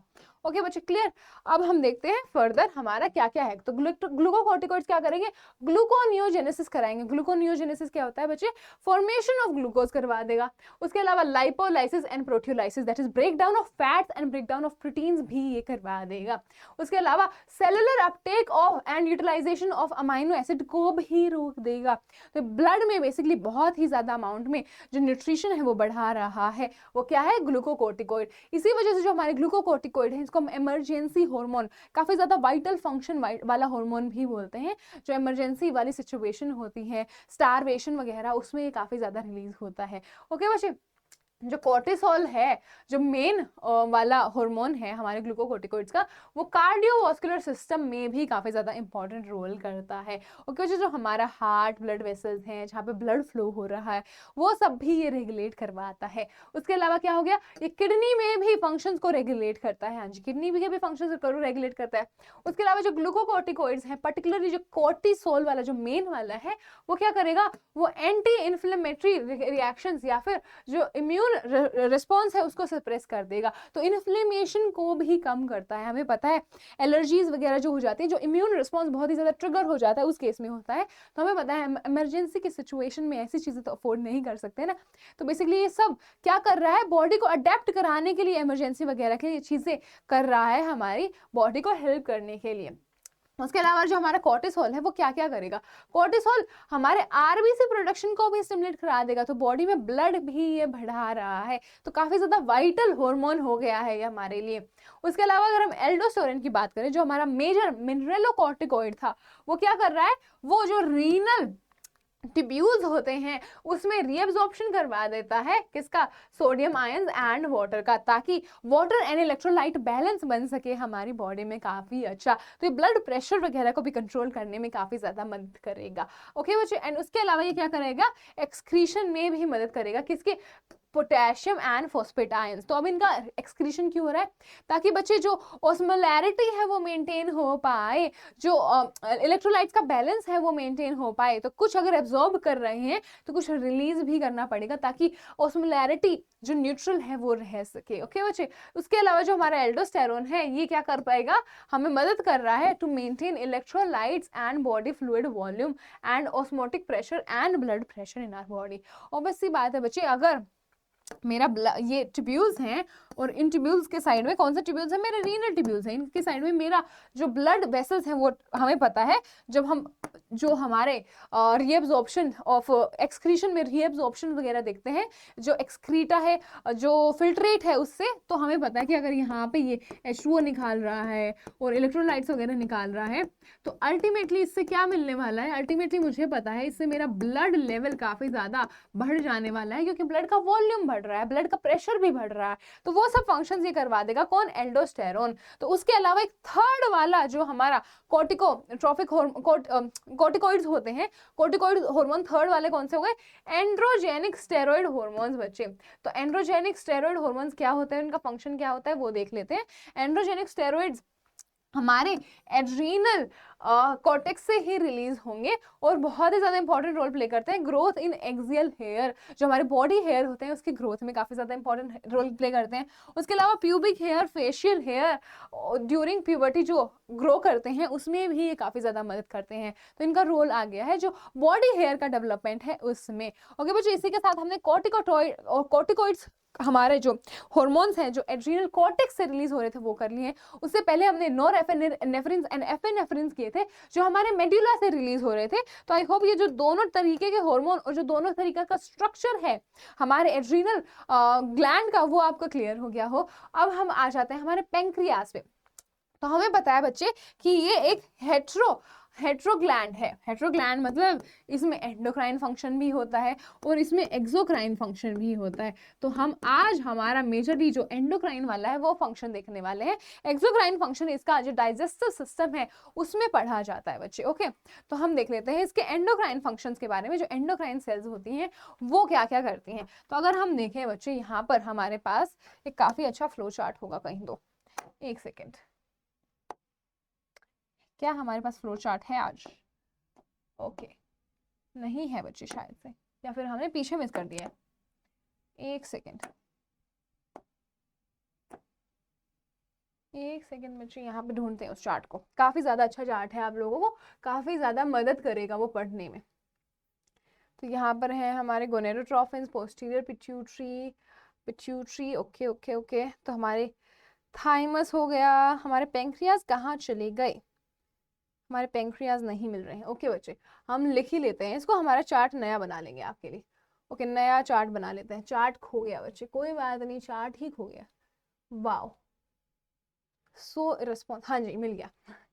कहाँ खो गया था ये चार्ट। ओके, अब हम देखते हैं जो अलग अलग सेल्स होती हैं हमारे पैंक्रियाज में, वो क्या क्या फंक्शन करती हैं और कौन से जो हार्मोन्स हैं उनको रिलीज करवाती हैं। तो बच्चे हम यहाँ पे क्या देखते हैं कि जो सबसे पहले 3 तरीके की सेल्स होती हैं, तो 3 तरीके के जो हार्मोन्स हैं वो रिलीज होंगे हमारे जो पैंक्रियाज है उससे। तो जो पैंक्रियाज में बहुत ही ज्यादा इंपॉर्टेंट सेल्स हो जाती हैं, एक ग्रुप ऑफ सेल्स जिसको हम आइलेट्स ऑफ लैंगरहैंस बोलते हैं। तो आइलेट्स ऑफ जो लैंगरहैंस है यही रिस्पॉन्सिबल है पैंक्रिया के जो एंडोक्राइन सिक्रीशंस है उनके लिए। तो 3 तरीके के एंडोक्राइन सिक्रीशन होती है बच्चे।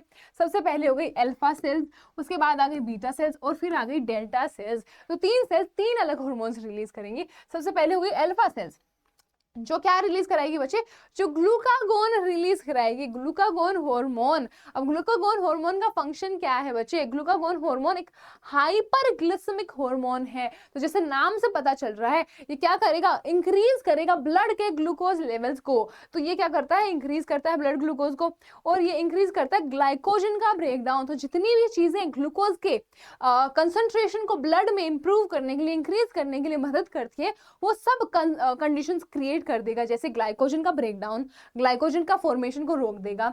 उसके अलावा जो ग्लूकोज का अपटेक है बाय सेल्स, ग्लूकोज का जो सेलुलर अपटेक है उसको भी डिक्रीज कर देगा। ये चाह रहा है बहुत ही ज्यादा, क्या चाह रहा है कि जो बहुत ही ज्यादा अमाउंट में ब्लड में ग्लूकोज हो जाए। तो इसके लिए अपना बेस्ट ट्राई करेगा, हर एक चीज जो ग्लूकोज इससे दूर ले जाएगी ब्लड से उसको रोक देगा, और जो ब्लड के पास लाएगी ग्लूकोज को उसको इंक्रीज कर देगा। तो बेसिकली जितने भी फंक्शंस हो गए, ग्लूकोनियोजेनेसिस हो गया, जो प्रोसेस होता है ग्लूकोज फॉर्मेशन का, उसको इंक्रीज कर देगा। तो ये सारे प्रोसेस कर देगा हाइपरग्लिसेमिक, इंक्रीज करने के लिए ब्लड ग्लूकोज को, वो कंडीशंस क्लियर करने के लिए। उसका जो एंटागोनिस्टिक है वो होता है हमारा इंसुलिन। इंसुलिन क्या करता है बच्चे, इंसुलिन का एक हाइपोग्लिसेमिक हार्मोन है, दैट इज ब्लड के ग्लूकोज लेवल को ड्रॉप कराने की कोशिश करता है। तो जितने भी कंडीशंस है, जैसे कि ग्लाइकोजन का फॉर्मेशन वो करवा देगा, ग्लूकोज का ज्यादा से ज्यादा, ग्लूकोज का जो फॉर्मेशन है वो थोड़ा रुक जाएगा, ग्लाइकोजन का फॉर्मेशन बढ़ जाएगा ग्लूकोज से, ताकि जो ग्लूकोज है वो हट सके। उसके अलावा जो सेलुलर अपटेक है ग्लूकोज वो भी बढ़ा देगा। तो ये क्या कर देगा बच्चों, ये सेलुलर अपटेक भी बढ़ा देगा, cellular uptake of glucose from the blood, cellular Uptake को भी बढ़ा देगा। तो ये सब चीजें करेगा ताकि ग्लूकोज का जो लेवल है वो ब्लड से ड्रॉप हो जाए। ये होता है हमारे इंसुलिन का फंक्शन। और ये दोनों मिलकर, कौन, ये इंसुलिन एंड ग्लूकागोन, ये दोनों मिलकर आपस में क्या करते हैं, जो ब्लड ग्लूकोज लेवल है उसकी कंसंट्रेशंस को कंट्रोल करते हैं। इसी वजह से जो हमारे ब्लड का नॉर्मल लेवल ऑफ ग्लूकोज है वो हो पाता है। और हमें पता है कि इंसुलिन एक ऐसा हार्मोन है जिसका डिसरेगुलेशन की वजह से डायबिटीज हो जाता है। तो उस डायबिटीज के बारे में भी हम पढ़ेंगे। तो बेसिकली इंसुलिन यहाँ पे अच्छे से या तो बन नहीं पाता या रिलीज नहीं हो पाता, उस वजह से जो ये hypoglycaemic, that is blood glucose level कम करने वाली कंडीशंस नहीं हो पाती। इस वजह से ब्लड का ग्लूकोज है वो बहुत ज्यादा बढ़ जाता है। उस वजह से क्या क्या हो जाता है, डायूरेसिस बढ़ जाता है इंसान का, ज्यादा से ज्यादा फ्रीक्वेंट यूरिनेशन हो जाता है। ब्लड जो हमारा यूरिन है उसमें ग्लूकोज प्रेजेंट हो जाएगा। यूजुअली नॉर्मल इंसान के यूरिन में ग्लूकोज नहीं होता है, सारा का सारा एब्जॉर्ब कर लेते हैं हमारे किडनीज, बट ऐसे इंसान में जो यूरिन का ग्लूकोज है वो भी बढ़ जाएगा और बहुत ही ज्यादा हाई अमाउंट ऑफ ग्लूकोज रहेगा ब्लड में। क्यों, क्योंकि कम नहीं हो पा रहा है, क्योंकि इंसुलिन ढंग से फंक्शन नहीं कर पा रहा है। तो ये हमारा क्या हो गया, ये हमारा हो गया हाइपोग्लिसेमिक। और इसकी वजह से क्या हो जाता है, इसके डिसफंक्शन की वजह से, इसके डिसफंक्शन की वजह से बच्चे एक कंडीशन हो जाती है जो कि है डायबिटीज। कौन सी वाली डायबिटीज, क्या ये मेलाइटस है, हाँ जी ये मेलाइटस है। तो डायबिटीज मेलाइटस जो कि शुगर कंसंट्रेशंस पे डिपेंडेंट होती है वो यहाँ पर हो जाती है बच्चे। आई होप आपको ये क्लियर हो गया। और एक थर्ड हार्मोन जो कि एनसीईआरटी में नहीं दिया हुआ है, बट एक डेल्टा सेल्स होती है जो सोमेटोस्टेनिन को रिलीज करेंगी। अब हमने सोमेटोस्टेनिन पहले भी पढ़ा था कि हाइपोथैलेमस रिलीज कर रहा है पिट्यूटरी के ग्रोथ हार्मोन को रोकने के लिए, और यहाँ पे भी जो सोमेटोस्टेनिन है वो भी इनहिबिटरी होगा। किसके लिए, ये अल्फा एंड बीटा सेल की सिक्रीशंस के लिए। तो ग्लूकागोन एंड इंसुलिन का जो अमाउंट है वो कंट्रोल करेगा कौन, ये सोमेटोस्टेनिन जो कि डेल्टा सेल्स से रिलीज होगा। तो आई होप ये चीज आपको क्लियर हो गई हो बच्चे। अब फटाफट से हम एनसीईआरटी देख लेते हैं। जो ग्लूकागोन है को पेप्टाइड हार्मोन है, सबसे पहले बहुत ज्यादा इंपॉर्टेंट रोल करता है ब्लड के नॉर्मल ग्लूकोज लेवल्स को मेंटेन करने के लिए। तो जैसे हमने पढ़ा सारी वो कंडीशंस कर देगा ताकि हाइपरग्लिसेमिया हो पाए, ग्लाइकोजिनोलाइसिस मतलब ब्रेकडाउन ऑफ ग्लाइकोजन करवा देगा। जो लीवर सेल्स और हमारे एडिपोज सेल्स हैं जहां पर स्टोरेज होता है उनके ऊपर ये मेनली एक्ट करता है। ओके बच्चे, ये आई होप आपको क्लियर हो गया हो। और ये जो हार्मोन है ये क्या कर देगा, gluconeogenesis that is formation of glucose को भी इंक्रीज कर देगा। तो ग्लूकोज क्या करता है, ग्लूकागोन बेसिकली सेलुलर ग्लूकोज के अपटेक को भी कम कर देता है। जो चीजें हमने अभी अभी देखी वही सब लिखी हुई है, हाइपरग्लिसेमिक कंडीशंस क्रिएट करने के लिए सब चीजें ये कर डालेगा।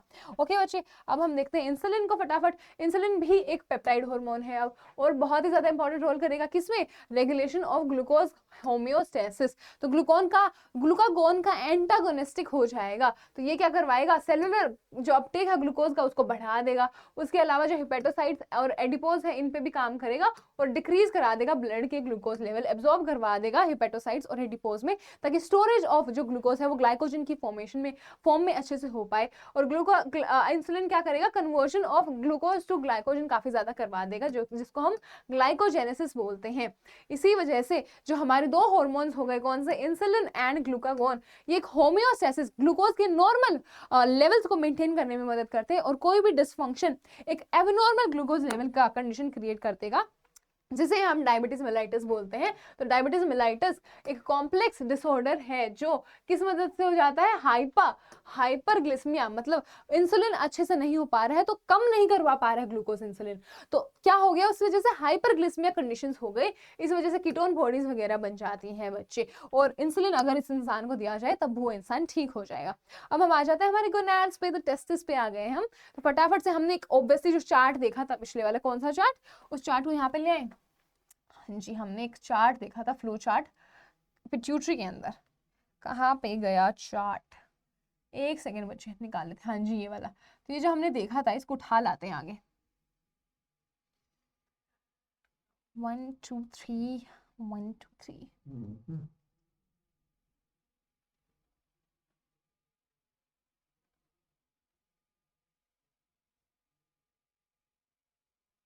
एक सेकेंड बच्चे, एक सेकेंड बस। हाँ जी, यहाँ पे आ गए हम, कहाँ पर, हमारे यहाँ पर। हाँ जी, तो यहाँ पर हम देखेंगे हमारे गोनाड्स के बारे में। तो ये सारी चीजें जो हमने अभी तक देखी वही सब लिखी होंगी कहाँ पर, इन पैराग्राफ्स में बच्चे। तो टेस्टिस में सबसे पहले क्या हो रहा है, टेस्टिस एक तो कहाँ प्रेजेंट है, स्क्रोटल सैक में प्रेजेंट है, जो हम ह्यूमन रिप्रोडक्शन में काफी डिटेल्स में पढ़ते हैं, स्क्रोटल सैक में ये प्रेजेंट है। हाँ जी ठीक है, जो मेल इंडिविजुअल्स में प्रेजेंट है। टेस्टिस क्या करेगा, डुअल फंक्शन परफॉर्म करेगा। एक तो प्राइमरी सेक्स ऑर्गन क्या होता है बच्चे, जहाँ पे गमीट्स का प्रोडक्शन हो, तो एक तो वो करेगा ये, और दूसरा ये स्ट्रोमल जो इंटरस्टिशियल टिश्यू, जो बाहर वाला टिश्यू है इन सेमिनिफेरस ट्यूब्यूल्स का, वहां पर कुछ सेल्स, इंटरस्टिशियल सेल्स प्रेजेंट हैं जो एक्ट करेंगी एज ग्लैंड्स, ताकि रिलीज हो पाए कौन सा हार्मोन, टेस्टोस्टेरोन्स। तो ये जो हमारी ग्लैंड्स हैं, कौन सी सेल्स हैं, ये जो हमारी सेल्स हैं, लिटिक सेल्स वगैरह, ये टेस्टिस में प्रेजेंट है इन द इंटरस्टिशियल टिश्यू, और ये टेस्टोस्टेरोन रिलीज करा देंगे किसकी मदद से, एलएच की मदद से बच्चे। तो यहाँ पर हमें पता चल गया है कौन सी सिक्रीशन है, हमारी टेस्टोस्टेरोन है इसकी सिक्रीशन।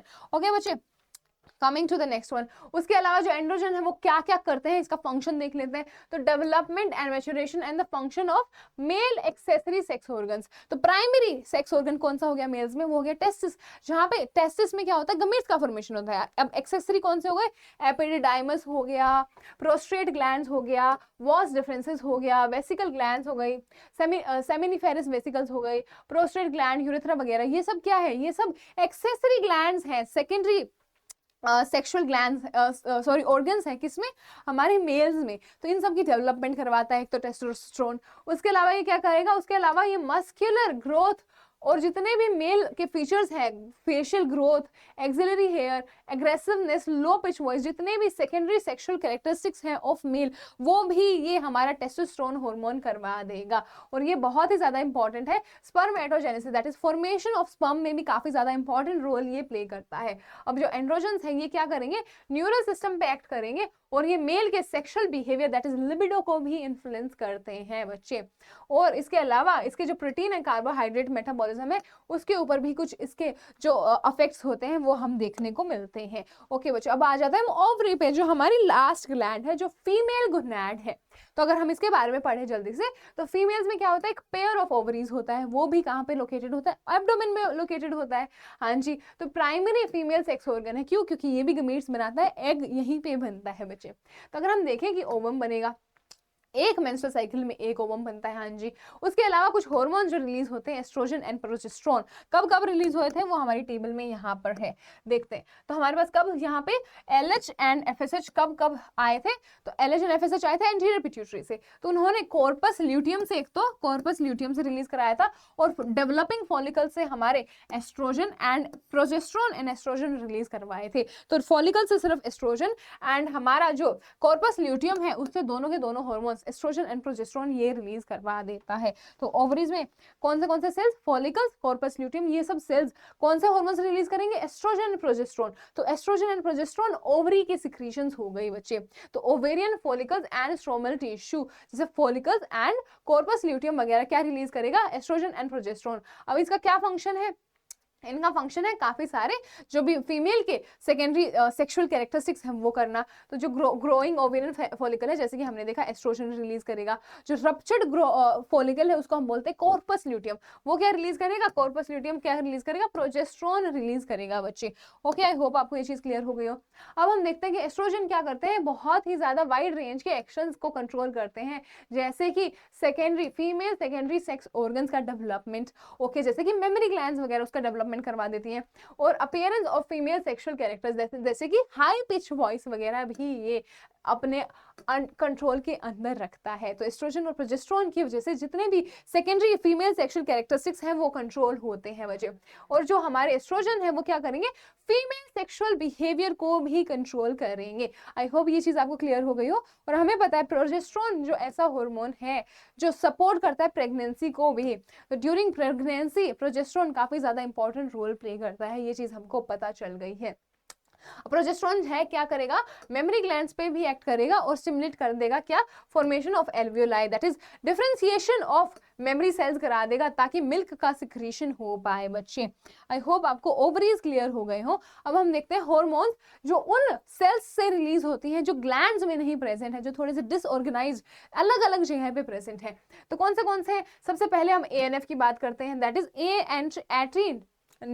एट्रीन-नाइट्रियूरेटिक फैक्टर। तो ये क्या करता है बच्चे, ये जितने भी हमने अभी एल्डोस्टेरोन वगैरह देखे उसका उल्टा होता है, दैट इज ये BP को कम करवाता है बच्चे। तो ये हार्ट की जो वॉल्स हैं वहां पे प्रेजेंट होता है और ये लो करवा देगा, किसको, BP को लो करवा देगा। तो जब हमारी बॉडी एक्सपीरियंस करती है एक हाई BP, तो ये क्या करती है, ये ANF फैक्टर को रिलीज करवा देती है, और वो ANF फैक्टर क्या करवा देगा, ब्लड वेसल्स का डायलेशन करवा देगा, दैट इज इंक्रीज करवा देगा उसकी विड्थ वगैरह। उसकी वजह से क्या हो जाएगा, BP अल्टीमेटली लो हो जाएगा, ब्लड प्रेशर लो हो जाएगा। तो ANF का फंक्शन हो गया ये।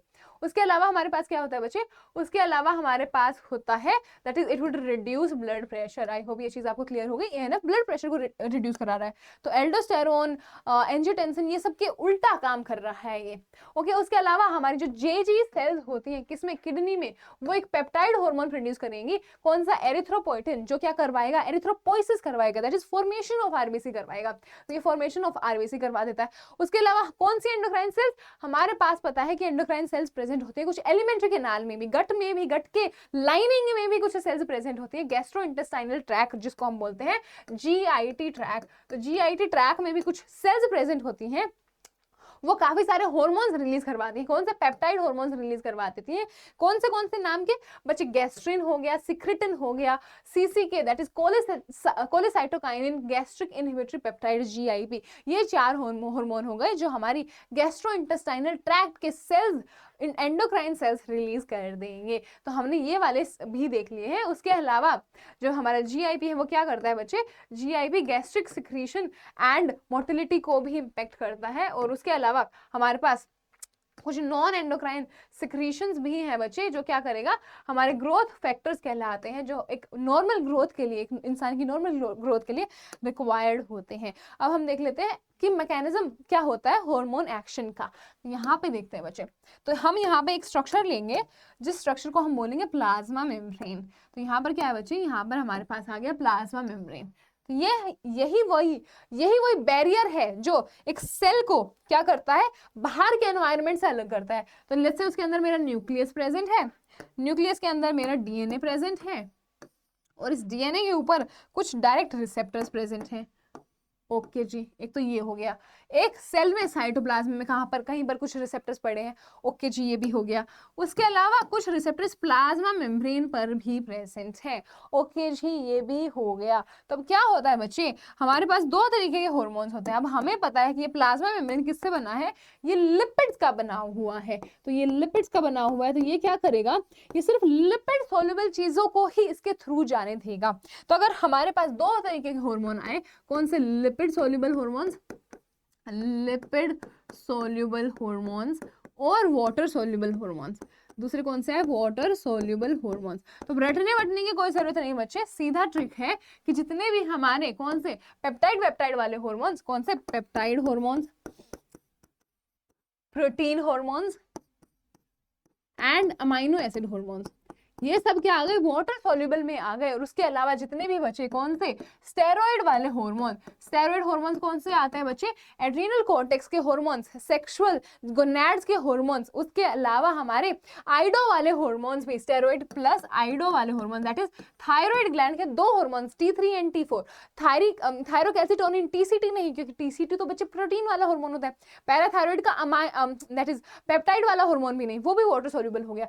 सिर्फ T3 T4, उसके अलावा गोनैड्स के हार्मोन्स, उसके अलावा हमारे स्टेरॉइड वाले हार्मोन्स जो कि एड्रीनल कॉर्टेक्स वाले होते हैं, वो सब क्या होंगे, वो सब क्रॉस कर पाएंगे इस प्लाज्मा मेम्ब्रेन को और डायरेक्टली जा पाएंगे इस वाले रिसेप्टर पे, जो कि या तो डीएनए पे प्रेजेंट हो सकता है या फिर हमारे साइटोप्लाज्म में कहीं पे भी प्रेजेंट हो सकता है। बेसिकली ये वाले हार्मोन्स जो कि लिपिड सॉल्युबल है, वही इस प्लाज्मा मेम्ब्रेन को क्रॉस कर पाएंगे। वैसे जो हमारे वाटर सॉल्युबल वाले हार्मोन्स हैं, ये क्या करेंगे, ये जाकर अटैच होंगे टू अ रिसेप्टर जो कि प्लाज्मा मेम्ब्रेन पे प्रेजेंट होगा, जो कि फर्दर स्टिमुलेट करेगा सेकेंडरी मैसेंजर्स को। और सेकेंडरी मैसेंजर्स का रोल होगा जाकर न्यूक्लियस के अंदर दूसरे रिसेप्टर पे अटैच होना और अपने फंक्शंस को रेगुलेट करवाना। तो बच्चे यही होता है मैकेनिज्म हार्मोन एक्शन का, बहुत ही ज्यादा इजी है। फटाफट से स्क्रीनशॉट ले लो, फिर हम एनसीईआरटी देखते हैं। तो बच्चे एनसीईआरटी क्या कह रही है, जल्दी से देखते हैं। एनसीईआरटी बोल रही है कि दो तरीके के रिसेप्टर्स हो गए, हार्मोन रिसेप्टर्स की अब यहाँ पे बात चल रही है। कहाँ कहाँ लोकेटेड हो सकते हैं, एक तो टारगेटेड टिश्यू पे हो सकते हैं, किसमें, सेल मेम्ब्रेन पे, या फिर कहाँ पे हो सकते हैं, inside the cell membrane receptor, और दूसरे कहाँ होंगे, इंट्रासेलुलर वाले रिसेप्टर्स जो या तो डीएनए में होंगे न्यूक्लियस के अंदर या फिर साइटोप्लाज्म में होंगे। तो हार्मोन रिसेप्टर कॉम्प्लेक्स यहाँ पर बात चल रही है बच्चे, जो टारगेट टिश्यू पर भी प्रेजेंट हो सकता है। कहाँ पर, either on the cell membrane और इन द साइटोप्लाज्म और on the nucleus on the DNA itself. Okay बच्चे, तो यहाँ पे बात चल रही है कि जो पेप्टाइड वाले हार्मोन हो गए, पॉलीपेप्टाइड और प्रोटीन हार्मोन हो गए, जो ये सारे हैं, तो ये सारे आपको वैसे भी पता चल जाएंगे ग्लैंड्स याद करते टाइम। तो आप बस ग्लैंड्स याद कर लेना कि कौन से हार्मोन्स, कौन से प्रोटीन्स वाले हैं, कौन से अमाइनो एसिड वाले हैं, ये भी आपको इस चीज से पता चल जाएगा। और ये क्या है, ये सारे वाटर सॉल्युबल हो गए। इसका प्लाज्मा मेम्ब्रेन पे होगा रिसेप्टर बेस, जो स्टेरॉइड हार्मोन, आइडोथायरोनिन हार्मोन्स हैं, उनका होगा कहाँ पर, अंदर होगा, या तो साइटोप्लाज्म में या फिर न्यूक्लियस पे, डीएनए पे भी प्रेजेंट हो सकता है। उसके अलावा जो अमाइनो एसिड के डेरिवेटिव्स हैं वो भी वाटर सॉल्युबल हो गए, तो उनका भी कहाँ पे होगा, उनका भी बाहर होगा बच्चे। ओके, तो अब हम देखते हैं कि जो हॉर्मोन्स हैं वो मेम्ब्रेन बाउंड रिसेप्टर्स पे इंटरेक्ट करते हैं और क्या करते हैं, सेकेंडरी मैसेंजर्स को भेजते हैं। सेकेंडरी मैसेंजर्स कौन से हो गए बच्चे, सेकेंडरी मैसेंजर्स हो गए, एक सेकंड बच्चे, सेकेंडरी मैसेंजर्स कौन से हो गए, कुछ सेकेंडरी मैसेंजर्स दिए जो आप अच्छे से याद कर लेना, cyclic AMP, IP3 and calcium. तो ये क्या करता है बच्चे, हमने जैसे कि यहाँ पर देखा था, यहाँ पर प्लाज्मा मेम्ब्रेन पे ही जो रिसेप्टर बाउंड है, तो यहाँ पे हमारा जो हार्मोन है वाटर सोल्युबल वाला यहाँ पर आकर अटैच होगा और कुछ सेकेंडरी मैसेंजर्स जैसे कि हमने IP3 वगैरह देख रहे, उनको स्टिमुलेट करा देगा और ये फर्दर जाकर फिर हमारे डीएनए में ट्रांसक्रिप्शन वगैरह जो भी कंट्रोल करना है वो करेंगे। ओके बच्चे, आई होप ये चीज आपको क्लियर हो गई हो। यही सब दिया हुआ है इन डायग्राम्स में, जो हमने अभी बहुत ज्यादा इजी डायग्राम बना के देख लिया है। इसी के साथ हम क्या करते हैं, इसी के साथ we are done with this chapter और हमारा ये सेशन आज का खत्म होता है। I will see you in the next session. और उसके लिए आपको क्या करना होगा, उसके लिए आपको करना होगा इस वीडियो को लाइक एंड शेयर और नीट मार्वल्स को सब्सक्राइब करना होगा। उसके अलावा जो टेलीग्राम का लिंक है बच्चे वो डिस्क्रिप्शन में पड़ा होगा, उसको भी ज्वाइन कर लेना। And I will see you in the next one. Bye bye.